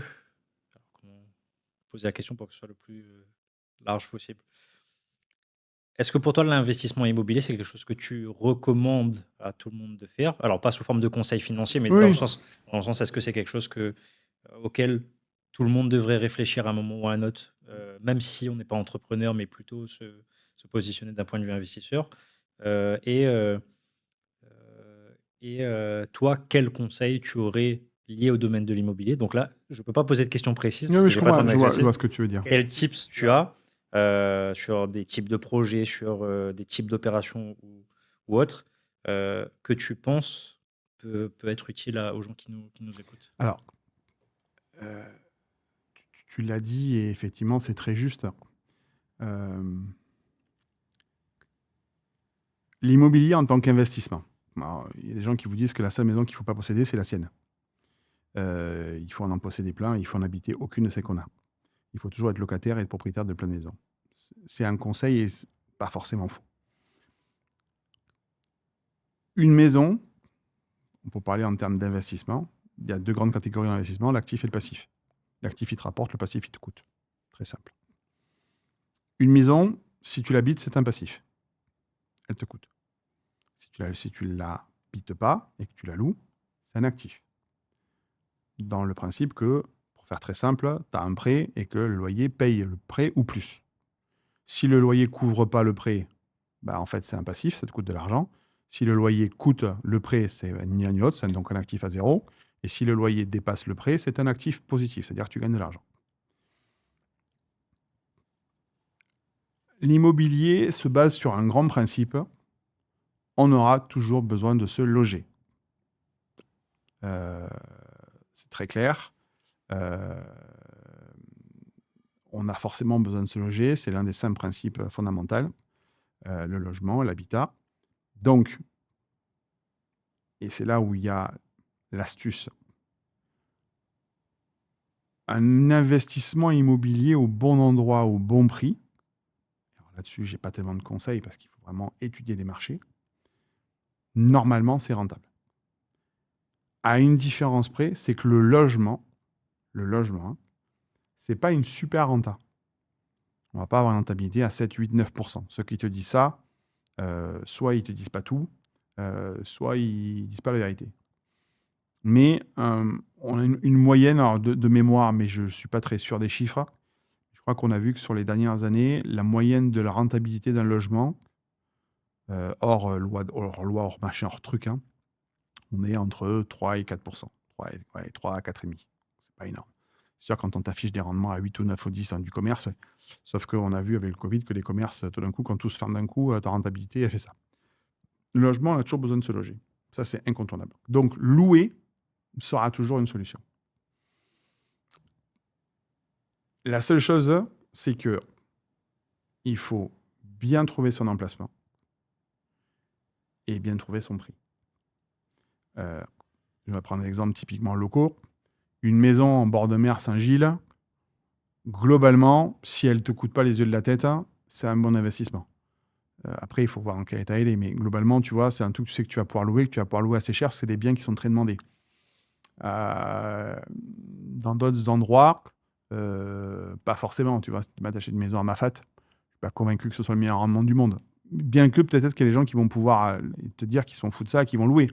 Mais tu ne pourras pas louer au même prix, etc., etc. Donc en fait, ton étude de marché est hyper importante. D'un point de vue beaucoup plus général, et pour le voir, pour pour avoir étudié ces modèles-là pendant des années. Tous les fonds d'investissement, ils ont une base immobilière. Pourquoi? Parce que, et c'est une expression qui est rigolote, malgré que ce soit de la pierre, ça reste de l'investissement liquide. C'est-à-dire que c'est là, et que si demain tu vas le vendre, globalement, tu ne vas pas perdre 70% de la valeur de la maison.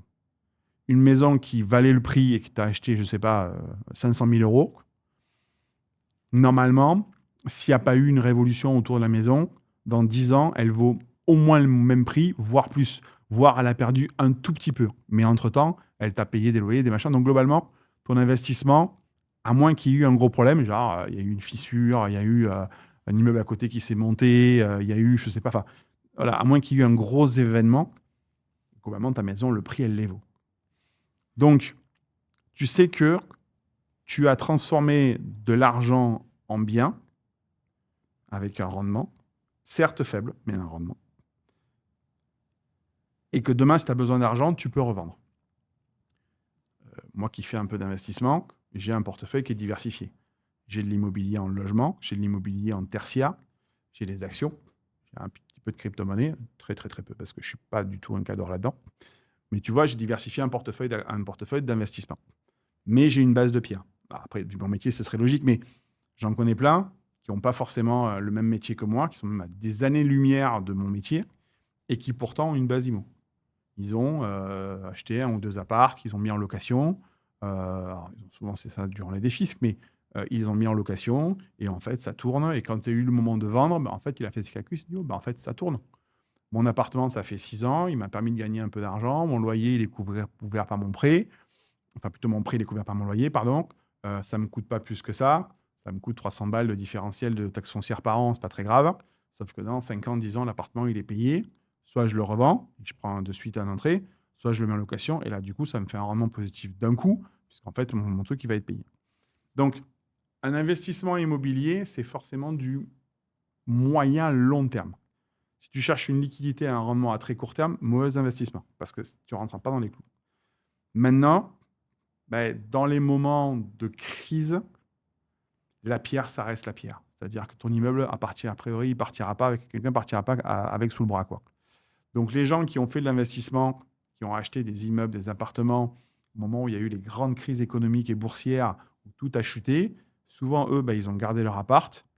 Et puis quand ça a remonté, en fait, ça a repris. Donc sur le long terme, la valeur a fait ça, mais pour eux, ça a fait ça. Donc ça reste un actif intéressant. Dieu sait qu'il y a des investisseurs qui détestent l'immobilier. OK. Et ils sont très bons dans ce qu'ils font autrement. J'en connais. Ils ont 0 immobilier et ils génèrent des rendements de fou. Mais ils ont aussi une gestion au quotidien qui est très importante. Tout dépend du temps que tu veux. Mais si tu veux un truc qui tourne PPA, tu prends un bien immobilier. Alors, par contre, c'est la localisation, le prix marché et le prix location. C'est hyper important. Et là-dessus, je ne peux pas donner de conseils. Il faut vraiment que c'est au cas par cas. Mais si globalement, ces 3 critères-là sont remplis dans les bonnes conditions, je ne pense pas que, à moins qu'il y ait un changement dramatique de politique de la ville ou de la collectivité, que demain, ton bien, il perde de la valeur. Moi, j'ai des gens qui ont acheté sur des métropoles à Paris ou même dans des villes, dans les petites villes à Paris, en Hexagone. Dans l'Hexagone, ils ont acheté des appartements. Moi, j'ai la famille qui a acheté ce qu'on appelle des villas de village, c'est-à-dire les maisons de village qui sont collées. Ils les ont achetés il y a 10 ans. Aujourd'hui, ça vaut le même prix. Sauf qu'entre-temps, ils l'ont loué, ils ont amorti le prêt, ils ont gagné un peu d'argent. Donc, l'investissement, quand tu fais le calcul en fin d'investissement, ça sera rentable. Si demain, ils le revendent, ils vont le vendre le même prix. Sauf qu'entre-temps, le prêt il a été payé à moitié. Donc, ils vont prendre un ticket de, je sais pas, peut-être ils ont payé, allez, on va dire 70% du prêt. Donc, ils vont prendre un ticket supplémentaire. Il y a de la valeur qui a été créée entre-temps. Il y a la valeur qui a été créée. En fait, ouais, il y a la trésorerie qui a été créée sans changer la valeur. C'est là que c'est rigolo. C'est-à-dire, j'ai fait un prêt. Pendant 10 ans ou 15 ans, mon prêt va être payé par les loyers. Donc, moi, je mets 0. Au bout de 10 ans, je revends. Donc, il me reste 50 de prêt. Sauf que je revends le même prix. Oui, sauf qu'entre-temps, j'ai payé 66% du prêt. Donc, je vais faire un gain de 70%. J'ai vendu le même prix. Sauf que pendant ça, je vais payer que la différence du prêt. Donc, j'ai créé de la trésor, j'ai créé de l'argent à travers, entre guillemets, le prêt, la banque, etc., etc. Mais il faut voir ça sur des rendements long terme. Si tu cherches à faire un coup sur 3 ans, en général, l'immobilier, c'est pas ton truc. Enfin, ça ne va pas être ton. Il faut que tu vises du moyen terme ou du long terme au minimum. Au minimum. Il faut une base. Demain, tout s'écroule, la bourse s'écroule, il faut une base immobilière. Après, sur la Réunion, il y a des choses super intéressantes. Il y en a en Hexagone, il y en a même à l'étranger, il y en a partout. Ça reste un bon investissement parce que, à part, je te dis, un cataclysme, un changement de loi brutal, un changement de machin, normalement, ce qui est à toi est à toi, quoi. Et ça reste intéressant. C'est-à-dire que tu peux toujours le valoriser. Et ça, en général, enfin, les banques sont très souvent en train de te demander est-ce qu'il n'y a pas un bien. Quand tu vas faire un prêt, un machin, est-ce qu'il n'y a pas un bien que vous avez il y a des grands groupes que je connais qui sont des foncières dans l'Hexagone, en fait, qui ont des centaines d'appartements et qui aujourd'hui, lorsqu'ils vont voir la banque, ils disent bah, attendez, on a 100 appartements qui sont payés. Donc la banque te dit ok, vous avez de l'actif, quoi. Donc je sais qu'en gros, même. Ça justifie un. Bah, la banque est d'autant plus rassurée que si elle sait que tu rentres, je dis n'importe quoi, à 20 000 euros de loyer, qu'en fait, en face, il y a plus de prêts. C'est 20 000 euros de loyer, ils rentrent en cash directement sur le compte. Alors, c'est des foncières, hein, c'est des gros groupes, hein, ils gèrent des milliers de logements. Mais il y a déjà une grosse partie du parc qui est déjà payée. Donc demain, toi, tu as 4-5 logements, on va dire que tu as 5 logements qui te rapportent, je sais pas, 500 euros par mois, on va dire, des studios. Ils sont déjà payés. Donc, ça veut dire que c'est 2 500 euros cash qui rentrent dans ta poche. Alors, tu enlèves les taxes foncières, les machins, mais allez, on va dire qu'il reste 1 500 euros par mois. Tu vas voir ta banque en te disant j'ai besoin d'un prêt, mais j'ai déjà 1 500 euros qui rentrent tous les mois sur mon compte sans que je fasse rien. C'est pas la même discussion que si tu dis que tu as que ton salaire. C'est basique, hein, mais je comprends. c'est ça. Donc, dans une mécanique, une fois de plus, moyen-long terme, sous réserve que tu as bien fait ton étude de marché avant, ça vaut le coup. Après, il faut avoir, il faut avoir cette vision un peu. Moi, je trouve que l'immobilier, c'est très bien. D'ailleurs, c'est pas pour rien que les grands groupes anglo-saxons de retraite, etc., font l'immobilier. Parce qu'en fait, ils placent l'argent. Ils savent que on aura toujours besoin de se louer. Regarde, durant le Covid, durant le Covid, les gens, ils payaient leur loyer. Il n'y a pas le choix. Parce que bah, t'es logé, t'es machin, t'as un loyer à payer, tu payes ton loyer, quoi. De toute façon, je prêche un convaincu. Hein. Moi, Ouais, mais d'accord. J'adore l'immobilier. Mais et après, ouais, et puis ça, comme tu dis, c'est un bon étrier pour démarrer sa vie d'entrepreneur, d'entrepreneur ou d'investisseur. De se dire, est-ce que je fais une SCI? Est-ce que je la fais à l'IR? Est-ce que je la fais à l'IS? Comment je la gère? Moi, j'ai pas mal de copains ces dernières années qui sont venus me voir pour me dire, écoute Stéphane, on a un morceau de terrain. Est-ce qu'on peut pas faire un truc? Puis, bah, écoute, on va faire un immeuble et tout. J'ai dit, attends, un immeuble, ça fait 10-15 logements, il faut que tu les gères et tout. Il me dit, ouais, t'as raison. Ils ont fait 3 petites maisons, ils ont mis ça en location. Ça tourne du feu de Dieu. C'est loué, ça paye les loyers tous les mois. Il me dit, le terrain était à moi, donc du coup, j'ai pas eu à l'acheter. J'ai payé que la construction. Je me suis arrangé avec la banque, j'ai fait un prêt comme il fallait. Le loyer couvre très largement aujourd'hui le prêt. Ça me fait un peu de cash. Alors la boîte, elle a de l'amortissement, du coup, elle paie pas d'impôt. Et il me dit, en fait, ça m'a créé un espèce de fonds de roulement où je me dis, bah, peut-être que demain, je vais pouvoir acheter un appartement en mettant un peu de fonds propres parce que justement, j'ai du cash. Et en fait, tu engendres la machine. Tu démarres la machine comme ça. L'avantage de l'immobilier, c'est que si tu fais convenablement les choses, c'est le principe des petits trous. Je ne sais pas si tu connais ça, les roues dentées. En fait, tu imbriques les roues les uns les autres. Et en fait, et plus tu pars de petits, en fait, les gros à la fin, elles sont énormes. Et ce qui est rigolo, c'est que tu tournes la petite roue. Et en fait, au fur et à mesure que tu tournes la petite, tout va s'enclencher. Alors, avec du temps et au bout d'un moment, à force de tourner, en fait, toutes les roues tournent. Et tu te dis, mais j'active la petite et la grosse, elle tourne au bout. Ben, c'est exactement ça. C'est-à-dire c'est un mouvement, une petite dose. Je ne sais pas si tu connais le livre L'effet cumulé. Oui. Voilà, j'en ai parlé dans un de mes posts. C'est exactement ça. C'est des petites choses de manière régulière. Et au bout d'un moment, en fait, ça va engendrer des gros mouvements. Et donc, tu commences avec un appartement. Et puis, tu peux te retrouver dans 5 ans, 10 ans avec 10, 15, 20 appartements. J'en doute pas. Parce que j'ai hâte du prochain podcast que je ferai dans 10 ans pour dire. Ah bah écoute, ça sera avec grand plaisir. Ça sera me régale de te réécouter. J'ai déjà commencé et je suis piqué par ça. Donc je comprends. Et en fait, c'est ça, c'est que moi, beaucoup des livres que je lisais qui viennent des US te disaient que justement, ce principe de roue là, de commencer petit. Il n'y a pas de petit projet une fois que c'est bien fait. Moi, j'ai commencé à m'intéresser à ça. Je me suis dit, je Je comprends pas pourquoi tous les millionnaires que je vois ont autant d'immobilier. Il y a forcément un point commun entre tous, donc je vais creuser, je vais creuser. Et beaucoup ont commencé par là. Moi, quand j'ai posé un pied dedans, j'ai fait, mais c'est un truc de dingue, c'est incroyable. J'ai fait mon premier projet, ça s'est très bien passé. J'ai fait mon deuxième projet, ça s'est très bien passé. Là, je suis toujours en cours. Mais j'essaie de monter petit à petit jusqu'au Oui, jour où j'aurai le truc de fou. Mais pour moi, c'est un peu comme les tatouages. Je suis pas tatoué, mais c'est addictif. C'est-à-dire qu'on fait le premier oui, c'est et ça. après, on commence à Ouais, être pris par le et jeu. puis ça marche. C'est ça. C'est, bon, moi, je suis un grand fan de ces cultures-là. Donc, comme tu disais, la culture américaine là-dessus. Et d'ailleurs, ce qui est rigolo, c'est intéresse-toi à une stat.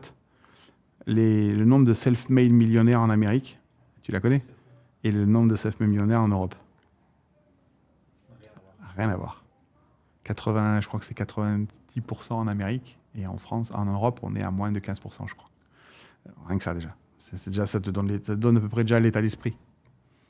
Alors, malgré qu'on va te dire, oui, mais c'est pas les mêmes conditions. Oui, c'est vrai, c'est très vrai. Mais déjà, en Europe, le nombre de self-made millionnaires hein, et aux États-Unis, euh, en dehors de tout ce qu'on peut entendre parler en ce moment sur les States, hein, mais moi, ça fait 10-15 ans que je regarde beaucoup cette culture-là. Et comme tu dis, tu as raison, beaucoup ont de l'immobilier. Moi, j'ai toujours une phrase qui fait beaucoup rire les gens, c'est que moi, je suis pas un garçon intelligent. Je regarde ce que les autres font. Me dire, et c'est vrai, hein, mais je le pense vraiment, je suis pas un génie. Je suis clairement pas un génie. Par contre, je me dis, s'ils sont quatre à faire un truc et que ça marche, tu serais peut-être couillon de pas le faire. C'est-à-dire, pourquoi ils font ça? Une fois de plus, je crois pas au hasard et à la chance. J'ai travaillé dans des grands groupes, ça va être toute ma vie, quand je travaillais dans une boîte, sur le mur de la salle des commerciaux, il y avait les liens capitalistiques des boîtes du CAC 40. Tu n'as quasiment aucun nom propre. Tu n'as que des noms de société. Et ça m'avait interpellé. Je me dis, pourquoi les grosses boîtes, ça appartient pas à ce monsieur, cette boîte-là? Alors si, mais alors attends, ça appartient à ce monsieur, mais en fait, il est dans cette holding-là, elle a des parts dans cette holding-là, qui a des parts dans celle-là, et puis elle a... Pourquoi? Alors tu dis, soit ils sont idiots, Ils sont très mal. soit il y a un truc que tu n'as pas compris. Il y a un truc que je n'avais pas compris. Et en fait, c'est ça. C'est-à-dire de me dire, ben, regarde ce que les autres ont fait en ces cas-là. Inspirez-vous des autres. C'est-à-dire, votre expérience, elle est bien sûr incontournable, mais profitez de l'expérience des autres. C'est-à-dire, pourquoi eux ont fait ça? Pourquoi ils ont monté des holdings? Pourquoi, c'est quoi une holding? À quoi ça sert? C'est quoi une SCI? Pourquoi ils ont fait une SCI? Pourquoi... Tout ça. Et en fait, quand tu te nourris de ça, tu te mets à évoluer, mais de manière... Il y a des gens qui ont déjà tracé les chemins. En fait, regardez où ils sont, par où ils sont passés. Ça ne sert à rien d'essayer de déchiffrer la jungle si effectivement, 3 mètres à côté, vous avez un chemin qui est déjà fait.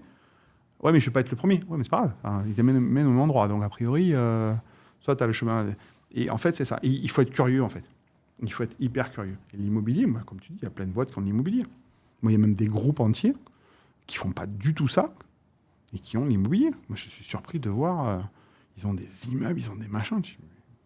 Dans l'assurance. Ils se diversifient et puis Ouais, c'est donc de l'investissement. c'est l'actif. Ouais. C'est l'actif. À un moment donné, on avait un peu de cash. On était solvable. On est allé voir la banque pour dire voilà, on va acheter une immeuble de 10 millions, on va vous en mettre deux sur la table, vous faites un prêt de 8. On a fait nos calculs. Entre les loyers et les machins, ça couvre. Est-ce que vous jouez le jeu? Ouais, et puis entre-temps, ils ont fait, vu qu'ils ont l'immobilier, ils font de l'amortissement, du coup, ils baissent leurs impôts. Et c'est la vie d'une boîte, en fait, ça. Et c'est justement cette capacité à, nous en France, à avoir du mal à comprendre l'intérêt d'un crédit pour un projet. Tandis qu'aux US, quand on te parle de crédit, c'est je vais essayer d'en faire le maximum de la meilleure manière possible pour pouvoir faire des projets. Alors, je dis ça avec des pincettes, mais dans le sens où, par exemple, c'était de qui j'entendais ça?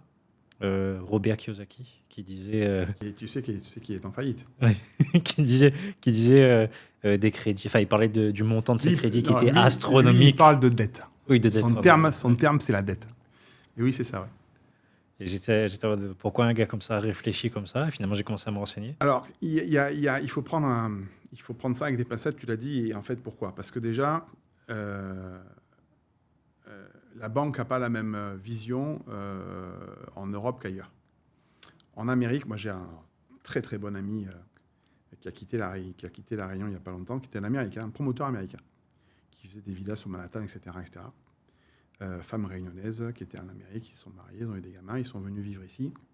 On se voyait souvent, et en fait, il est arrivé avec sa culture américaine ici. Alors moi, j'étais mort de rire parce qu'il découvrait le monde à l'européenne. Il tombait de nuit à chaque fois. Et il me dit, ah, mais quand est-ce que je peux aller renégocier mes prêts à la banque? Alors, c'est pas tellement notre culture. Puis on en parlait beaucoup. Et il me dit, mais Stéphane, moi, je vais renégocier les prêts tous les ans.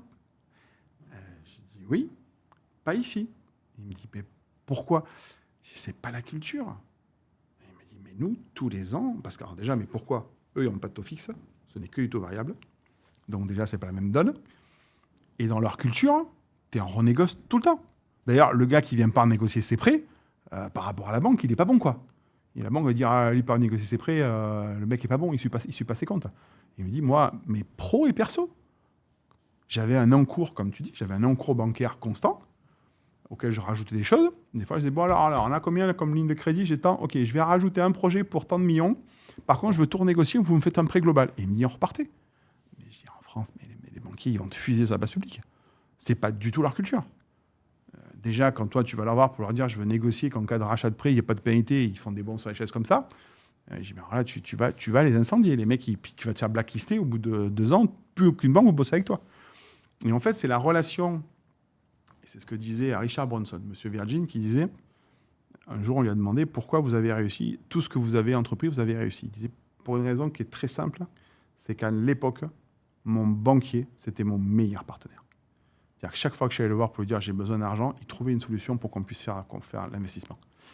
Ils disent que la différence aujourd'hui, c'est que c'est devenu très compliqué.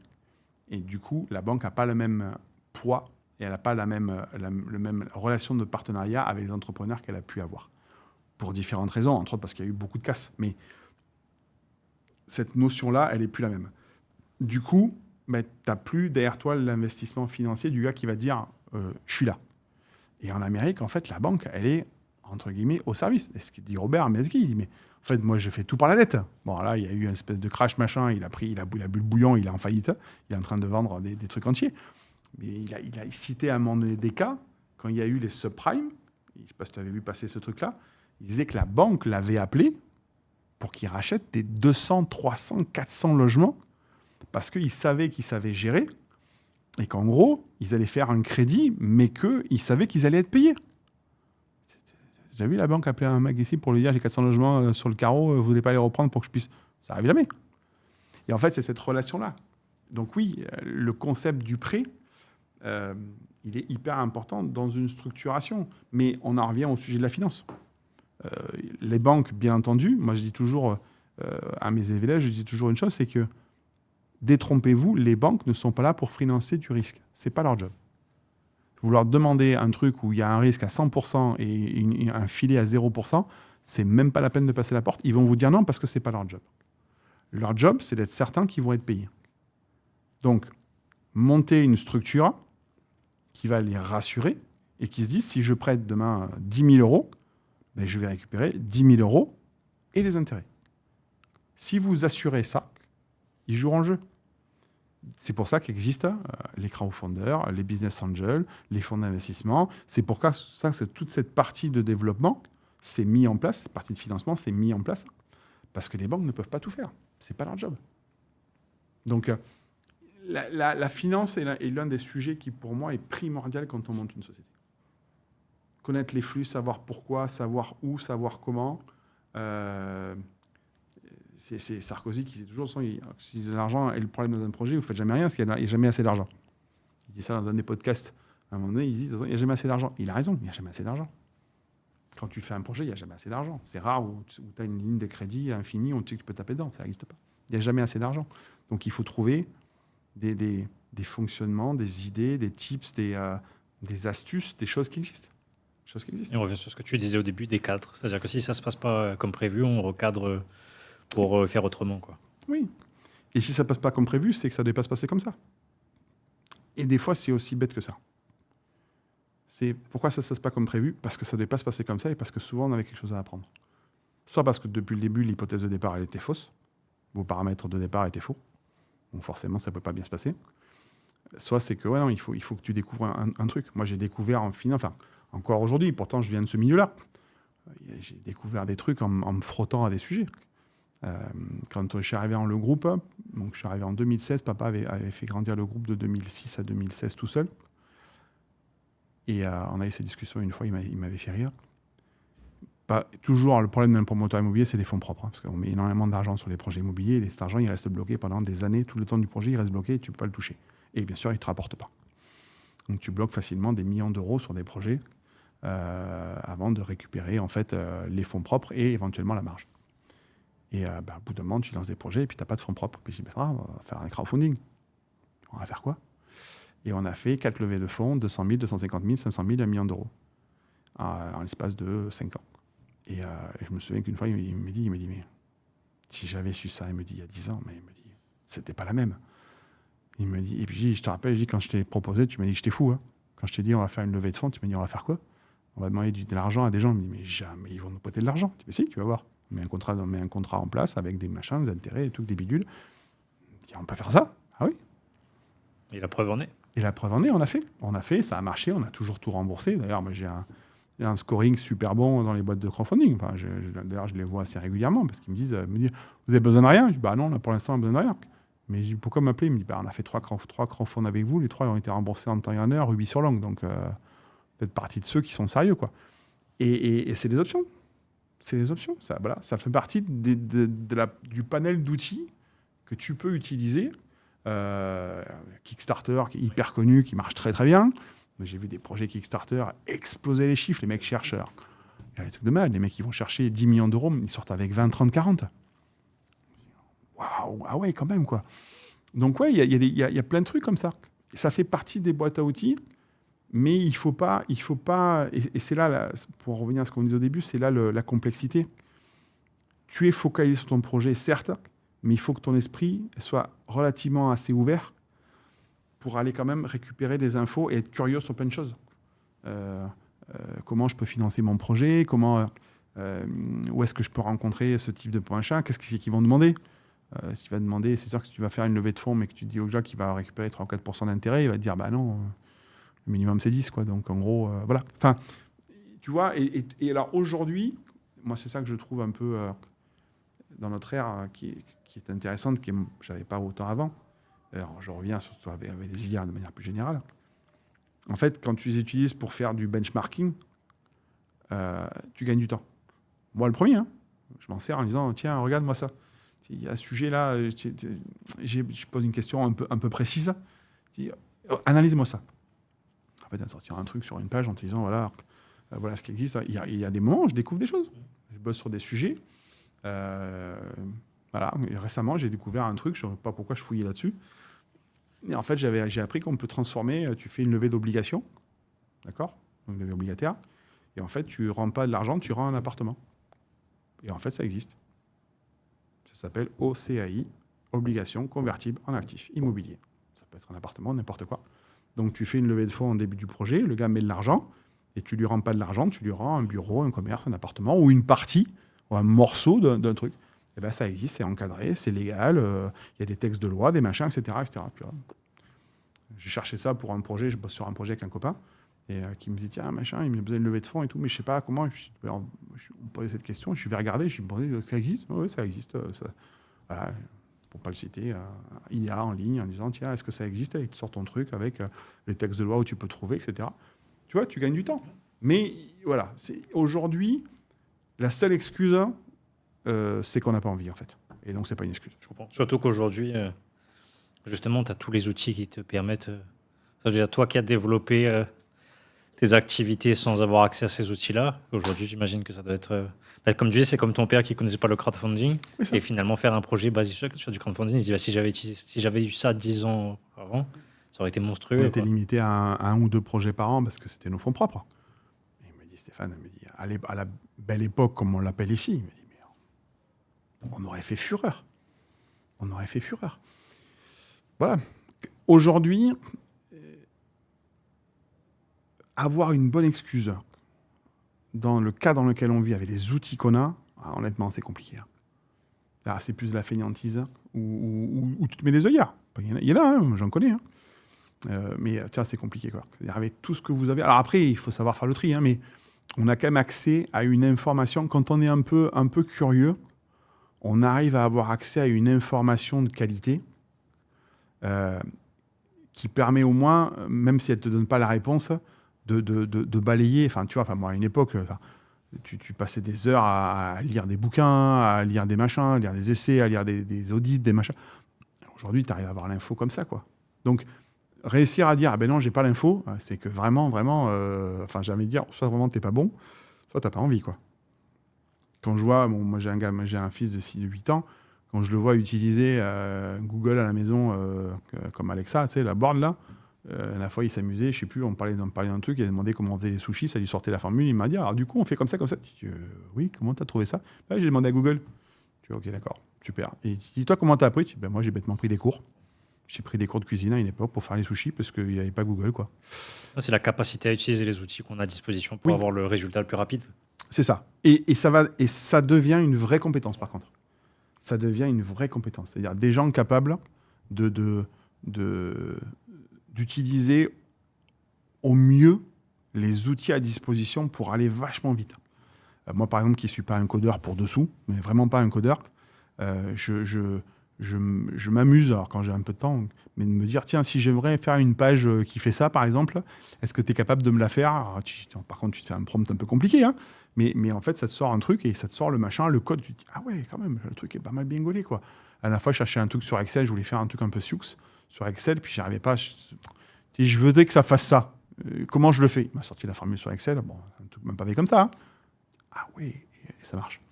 Donc, tu vois, c'est une vraie compétence de savoir poser la bonne question, de bien la formuler pour que ton outil est capable de te répondre. En fait, ça devient, et moi c'est comme ça que je les vois, ça devient des assistants. C'est-à-dire que tu as les assistants virtuels à côté de toi qui sont là pour t'accompagner.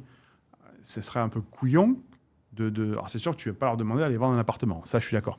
Par contre, tu pourrais leur demander comment tu pourrais faire une présentation pour qu'elle soit le plus sexy possible, pour qu'elle soit, qu'est-ce qui marche bien, regarde les présentations qui fonctionnent bien, qu'est-ce que les mecs ont mis en avant. Moi, une fois de plus, je dis toujours aux gens, c'est pas grave si vous n'êtes pas un génie. Regardez ce que les autres ont fait.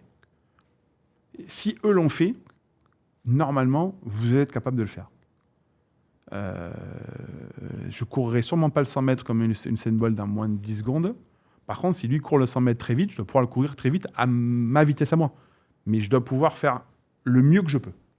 Mais au moins, faites l'effort. C'est-à-dire, essayez de le faire. Ne dites pas, je ne peux pas courir le 100 mètres. Tu sais, tu peux le courir. Tu vas mettre 11 secondes. Tu vas mettre 11 secondes, c'est pas grave. Et puis, peut-être à force de courir, tu vas te finir à le faire en 10 et peut-être qu'un jour, tu passeras en dessous de la barre des 10. Et si tu ne pourras peut-être pas aller plus vite, mais purée, tu as quand même gagné une seconde sur un 100 mètres, quoi. Donc, prends cette habitude d'utiliser les outils, c'est-à-dire, faites l'effort de. Ne dites pas, ah non, ça, c'est pas pour moi. J'en croise plein. Dans les startup week-ends, j'en ai croisé. Et vous avez pensé à ça? Ah non, ça, c'est pas pour nous. Tu vois, enfin, t'as envie de leur dire, bah, c'est dommage, parce que peut-être qu'il y a tout un pan d'un truc que vous fermez. Alors après, ça peut être des décisions stratégiques. Moi, j'en connais qui disent, pas maintenant. Parce que pour ça. OK, mais le truc a déjà été pensé. Oui, il y a une différence entre pas maintenant et pas du tout, quoi. Oui, c'est ça. Complètement. Et puis aujourd'hui, ouais, comme tu dis, on a quand même des outils. Enfin, moi, je vois, c'est tout bête, les outils de gestion de frais. On a plein d'outils, les outils bancaires, les banques en ligne, les machins, les trucs. Même d'ailleurs, aujourd'hui, on commence à passer dans le trop. C'est-à-dire qu'il y a trop de choses. C'est-à-dire qu'il faut réussir il faut réussir à quadriller, tu vois, à dire ça non, ça oui, ça non. Mais tu peux pas aujourd'hui.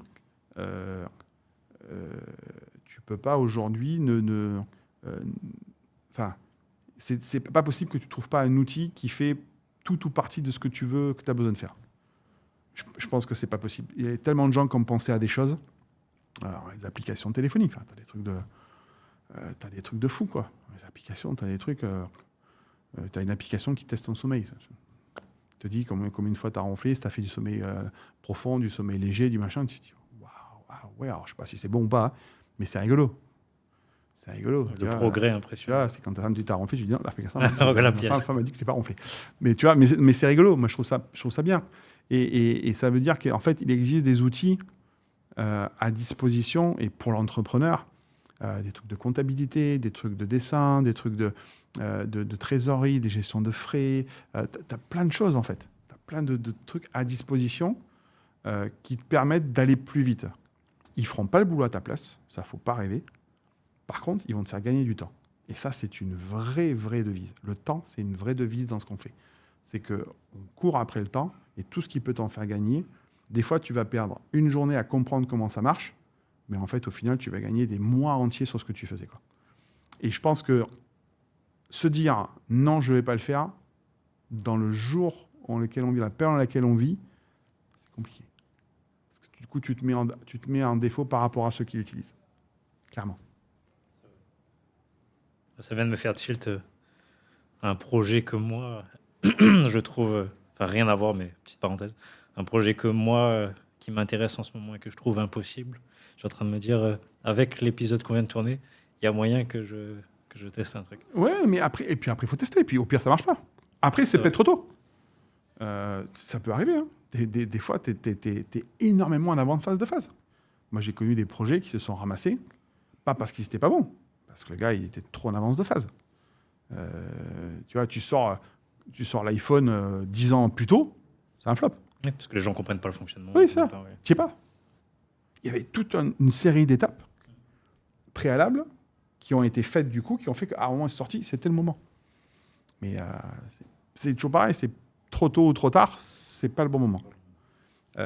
Et aujourd'hui, c'est vrai qu'on a quand même, enfin moi je trouve qu'on a des outils, enfin c'est vraiment, c'est bluffant quoi. C'est bluffant. Tu peux aujourd'hui, tu peux t'amuser. Il y a des trucs où tu peux t'amuser. La gestion des maisons, des machins, allumer les lumières en automatique, fermer les volets, c'est rigolo, c'est hyper rigolo. J'étais en train de parler récemment à quelqu'un, je lui disais, moi j'utilise ChatGPT en l'occurrence, avec la fonction vocale. Ouais. Tu mets ça maintenant quand je travaille, j'ai mon assistant au téléphone directement. On dirait Jarvis dans Iron Man, quand tu discutes et tu lui dis fais ça pour moi, mais c'est fou parce que c'est devenu quasiment. J'ai pas encore essayé, mais j'avoue que ça m'a titillé à la fois. Je me suis dit, j'ai pas encore le prendre. Pour moi, mais il paraît que c'est rigolo. Ouais. Ça fait plus que quelques mois, parce que ça doit faire bientôt 1 an et demi, voire 2 ans que je l'utilise. Non, j'exagère, 1 an et demi que j'utilise. Quand la fonction vocale est sortie, je l'ai utilisée.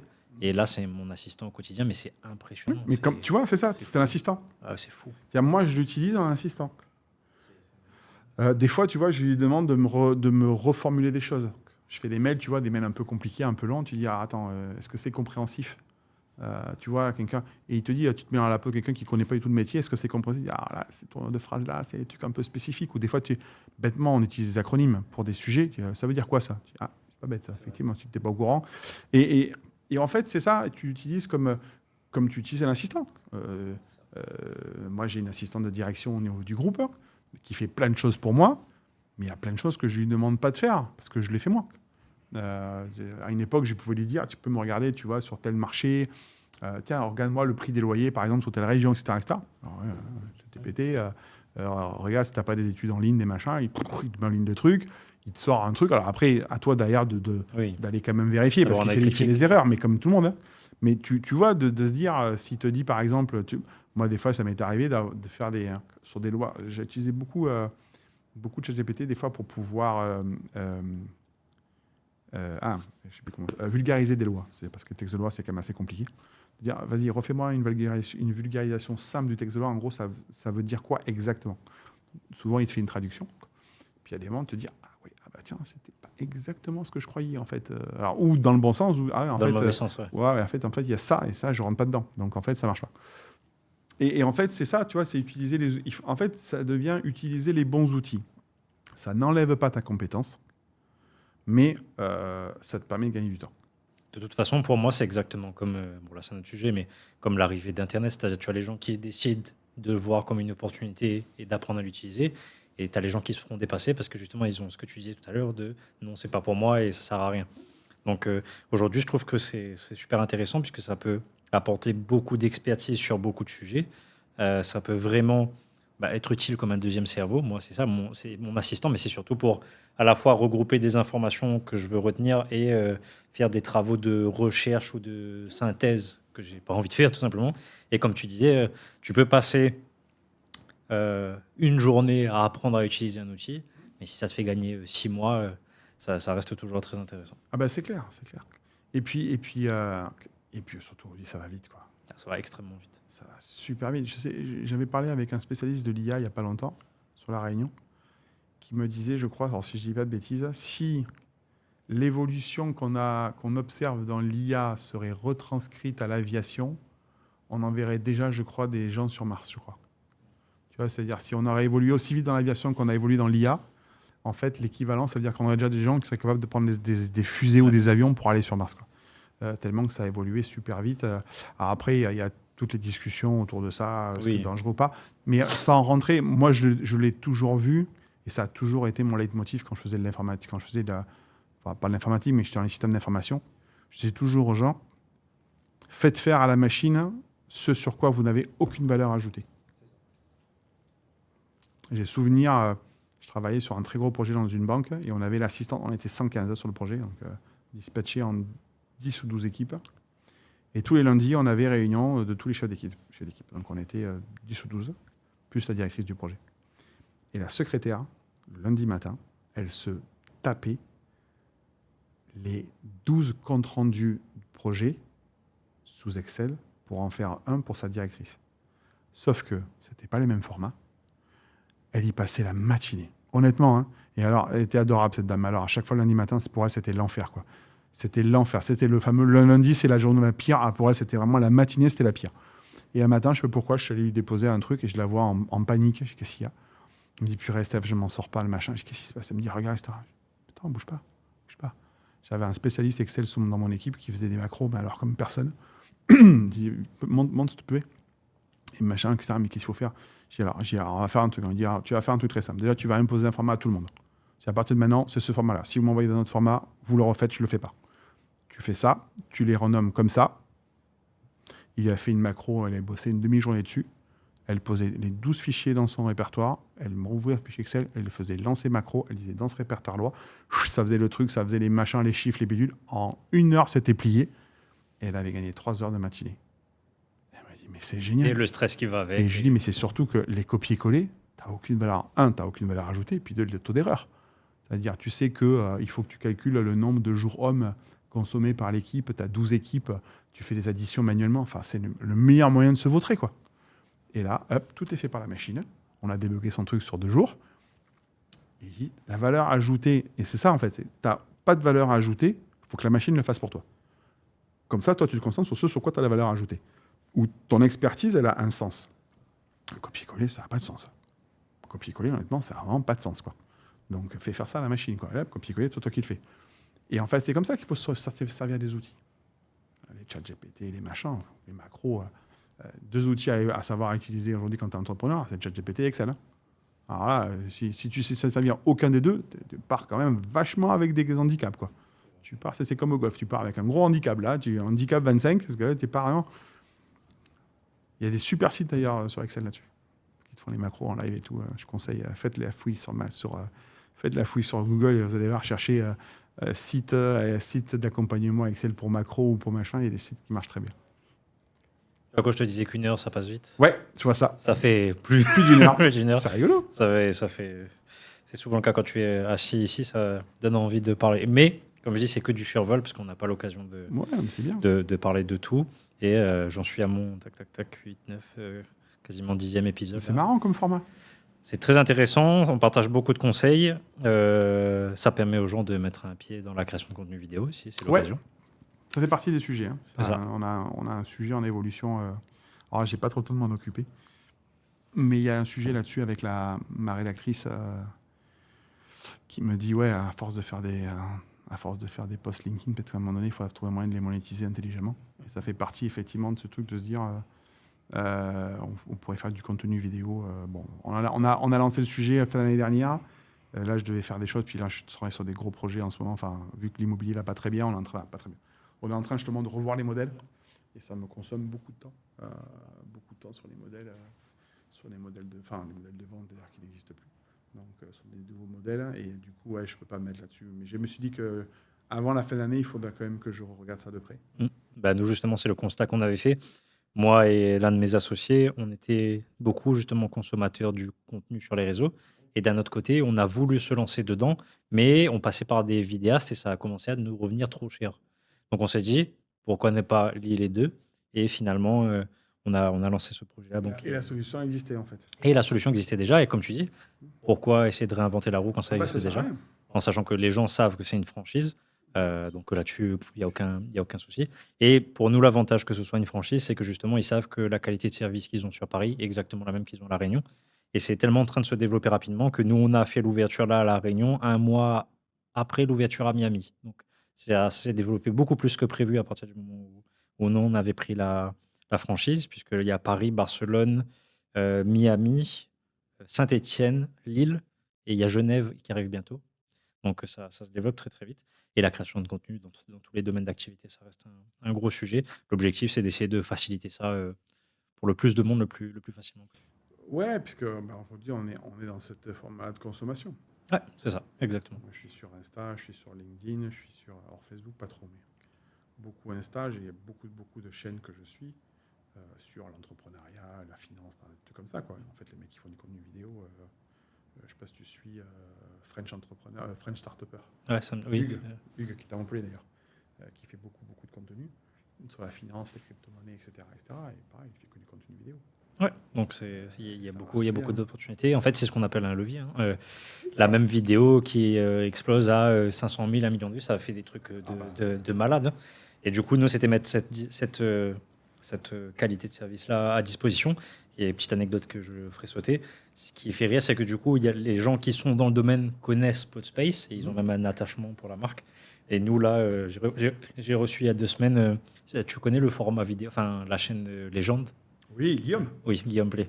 Et ben Extraordinaire. la maquilleuse est venue vivre à La Réunion. Ah bon? Elle est venue chez Podspace. Et enfin, une des maquilleuses qui bosse Ouais, avec, bien sûr, qui bosse avec eux. Et elle est venue vivre à La Réunion et elle m'a dit écoute, je travaille déjà avec Podspace sur Paris. Est-ce que vous voulez une collab ici? J'ai fait écoute, Ah bah attends. propose des services. Ah ouais, c'est Et bien. truc de fou. Asseyez-vous, on va discuter. Ouais, j'aime beaucoup. D'ailleurs, ben, tu vois, en regardant Legend, j'avais regardé les interviews du médecin Philippe légiste. Boxo. Ouais. Et j'ai acheté son bouquin Ah, c'est vrai? que j'ai lu. C'est monstrueux. Moi, je fais beaucoup d'audible parce que j'ai Ouais. beaucoup de voitures. Et vachement intéressant ce Ah oui, bouquin. c'est fou. Alors, plein d'anecdotes, c'est rigolo, mais c'est un métier que tu connais pas du tout. Enfin, moi, c'est des trucs. Mais j'ai trouvé ça, tu vois, un peu sympa, un peu intéressant d'écouter un pro parler de son métier, du pourquoi, du comment, des Les machins, anecdotes. des anecdotes. Et puis tu apprends des trucs, tu te dis, ah oui, tiens, je pensais pas que ça marchait comme ça. Et ça ouvre l'esprit. Ouais, j'aime beaucoup ce qu'il fait ce gars-là. Là. J'avais découvert un peu par hasard je crois que c'est sur Insta que je l'avais vu. Bon, après, il y a des interviews où je me dis, bon, ok, non, c'est pas mon kiff. Mais il a interviewé, il a interviewé le doubleur de Morgan Freeman. Ouais. C'est super intéressant, qui est mort, je crois, quelques temps après. Super intéressant, la manière dont il parlait et tout. Enfin, il y a des trucs qui sont sympas. Le mec de Trade Republic, je ne sais plus comment il s'appelle. Le mec de Trade Republic, comment il s'appelle le mec des casinos. Oui, je vois que c'est. J'ai plus le nom, mais je vois. De toute façon, ça a tellement pété les épisodes que tout le monde a. C'est pas Patel, je le connais parce qu'il est dans le sud de la France où je viens. Les casinos, bon, ça me reviendra. Mais oui, c'est des. Mais c'est intéressant parce qu'il interviewe des gens il interviewe Sarkozy. Il interviewe des gens de mondes tout à fait différents. Il a interviewé d'Asti aussi, qui est vachement sympa. Il interviewe plein de gens qui sont hyper sympas, avec des mondes, des vies très, très différentes. Et c'est très souvent pertinent. Mais il a été très malin parce qu'il disait justement dans. Je sais pas si c'était dans un de ses épisodes, mais en tout cas dans une vidéo, je l'ai vu où il disait que. Parce que lui, c'est un ancien de la télé qui est passé sur le format YouTube. Et il disait que justement, il avait senti cette fatigue de la télé. Et il s'est dit, moi, je vais ramener mon audience sur YouTube. Et finalement, chacun de ces épisodes explose. Mais alors, je crois qu'au début, il s'était associé avec du monde. Ouais, sur le. Et après, ils se sont splittés et il a gardé le truc. Hein. C'est ça. Parce qu'il y a un ou deux épisodes où il n'est pas tout seul à parler. Ouais, avec un humoriste. Ouais, c'est ça, ouais. Je sais plus qui. Jimmy Labeu. Ouais, je crois que c'est ça. Et puis après il change de format. Il est tout seul dans son truc. Ah non, c'est monstrueux. Et ça marche vachement bien. Hein. Ah oui, justement, la maquilleuse me disait qu'elle était sur le tournage de Guillaume Play avec l'acteur de Squid Game. Je sais pas s'il est déjà sorti pour te dire, mais elle m'a dit le tournage monstrueux, le truc était incroyable. T'as le gars qui est le plus médiatisé les 30 derniers jours sur Internet, c'est des trucs de fou. Je vais faire une phrase de clôture pour pas te prendre Oui, bien trop de sûr. temps. Non, non, pas de souci. Oui, bien trop de sûr. temps. Non,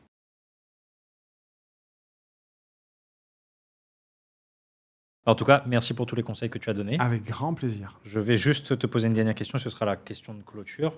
Euh, Admettons, parce que c'est un exercice que moi j'aime faire à chaque fois, admettons que là, la vidéo qu'on va terminer, c'est celle que tu vois quand tu avais 20-25 ans, quand tu commençais à mettre le pied là-dedans. C'est quoi la chose que tu aurais aimé entendre et que tu penses t'aurait été utile? Alors, ce que j'aurais aimé entendre, euh, c'est pas les études, c'est pas le milieu social, c'est pas vos finances qui vous détermineront une vie d'entrepreneur ou pas. C'est votre discipline et votre volonté d'y arriver. Et voilà, c'est vraiment ça. C'est pas parce que vous n'avez pas d'argent, c'est pas parce que vous n'avez pas d'études, c'est pas parce que votre milieu social, il n'y a pas d'entrepreneurs, qu'il n'y a que des, je sais pas, des pauvres artisans ou des gens qui... C'est pas vrai. Tout ça, ça rentre pas. Si vous avez la volonté et la discipline d'y arriver, normalement, il y a peu de choses qui peuvent vous arrêter. Par contre, ça va être dur. On ne part pas tous du même endroit, mais ce n'est pas forcément ceux qui partent du plus près qui arriveront plus vite ou qui arriveront plus loin. Et on en reparlait tout à l'heure, mais regardez en Amérique, il y a des mecs qui partent de rien et qui ont atteint des sommets, alors qu'il y en a qui partent avec des milieux hyper favorisés et qui ne transforment pas l'essai aussi bien, ou même des fois qui ne le transforment pas du tout, quoi.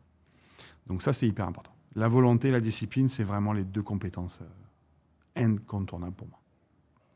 Très bien. Merci. Avec plaisir. Et comment on peut te suivre sur les réseaux?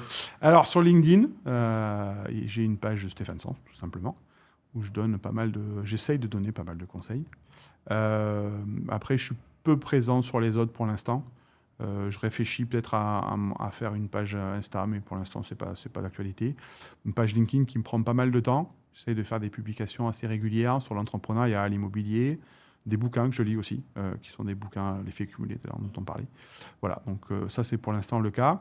Et après, il y a les pages LinkedIn et Facebook de AJ Promotion, qui est la société du groupe qui fait la promotion immobilière, où on publie régulièrement des choses là-dessus. Voilà. Donc, et puis, s'il y a des questions à poser sur LinkedIn, j'essaye d'être assez réactif. J'essaye, j'avoue. Je ne suis pas toujours très réactif, mais en général, en moins d'une semaine, vous avez une réponse. Je confirme. J'ai envoyé un message pour le podcast et ça a été le cas. Ça a été rapide, oui. Ça a été rapide. En tout cas, merci beaucoup. Ça me fait très plaisir. Je me rappelle qu'à l'époque, puisque ceux qui me suivent sur LinkedIn l'avaient vu, moi, j'avais commencé à parler du format podcast comme celui qu'on est en train de faire il y a presque une dizaine d'années. Et je l'avais mis sur LinkedIn. J'avais fait une publication. J'ai dit, voilà, à La Réunion, je sais que ce n'est pas un sujet qu'on aborde beaucoup, la création d'entreprise. Ça peut être très risqué en fonction des domaines, en tout cas d'un point de vue comment on se représente, de ne pas dire n'importe quoi, etc. Donc il y avait beaucoup de gens qui avaient du mal à partir là-dessus. J'avais fait une publication. J'ai attendu 7 ans avant de lancer mon premier projet lié à l'audiovisuel. Mais je me rappelle qu'à ce moment-là, c'était justement quand je sortais de la Startup Weekend. J'avais vu tellement de gens intéressants qui pouvaient partager des conseils que je me suis dit, il faut qu'à un moment, ce soit retranscrit quelque part trouver le format. Et que je puisse l'envoyer à des gens qui en ont besoin. Là, je pense qu'aujourd'hui, c'est ce qu'on a fait. J'espère que cette vidéo sera utile au maximum de monde, comme à toi. C'est-à-dire que si tu pourras l'envoyer à des gens à qui ça pourrait être utile, ce serait super pour eux. Je la partagerai, c'est sûr, je la partagerai sur le réseau. C'est très bien. Avec grand plaisir. Et l'objectif du podcast, il ne change pas. Ça s'appelle Transmission d'ambition jusqu'à aujourd'hui parce que c'est pour montrer justement les parcours de personnes comme toi qui ont eu beaucoup d'expériences, qui sont pour le coup à La Réunion, qui ont beaucoup de choses à apprendre aux autres et beaucoup de vécu. Donc j'espère que l'exercice t'a plu. Et puis je dis à tout le monde au prochain épisode. Et toi, j'espère te recevoir une prochaine et voir ce qui s'est passé depuis. Allez, on fait comme ça. Merci en tout cas. Très bien. Bonne journée à toi.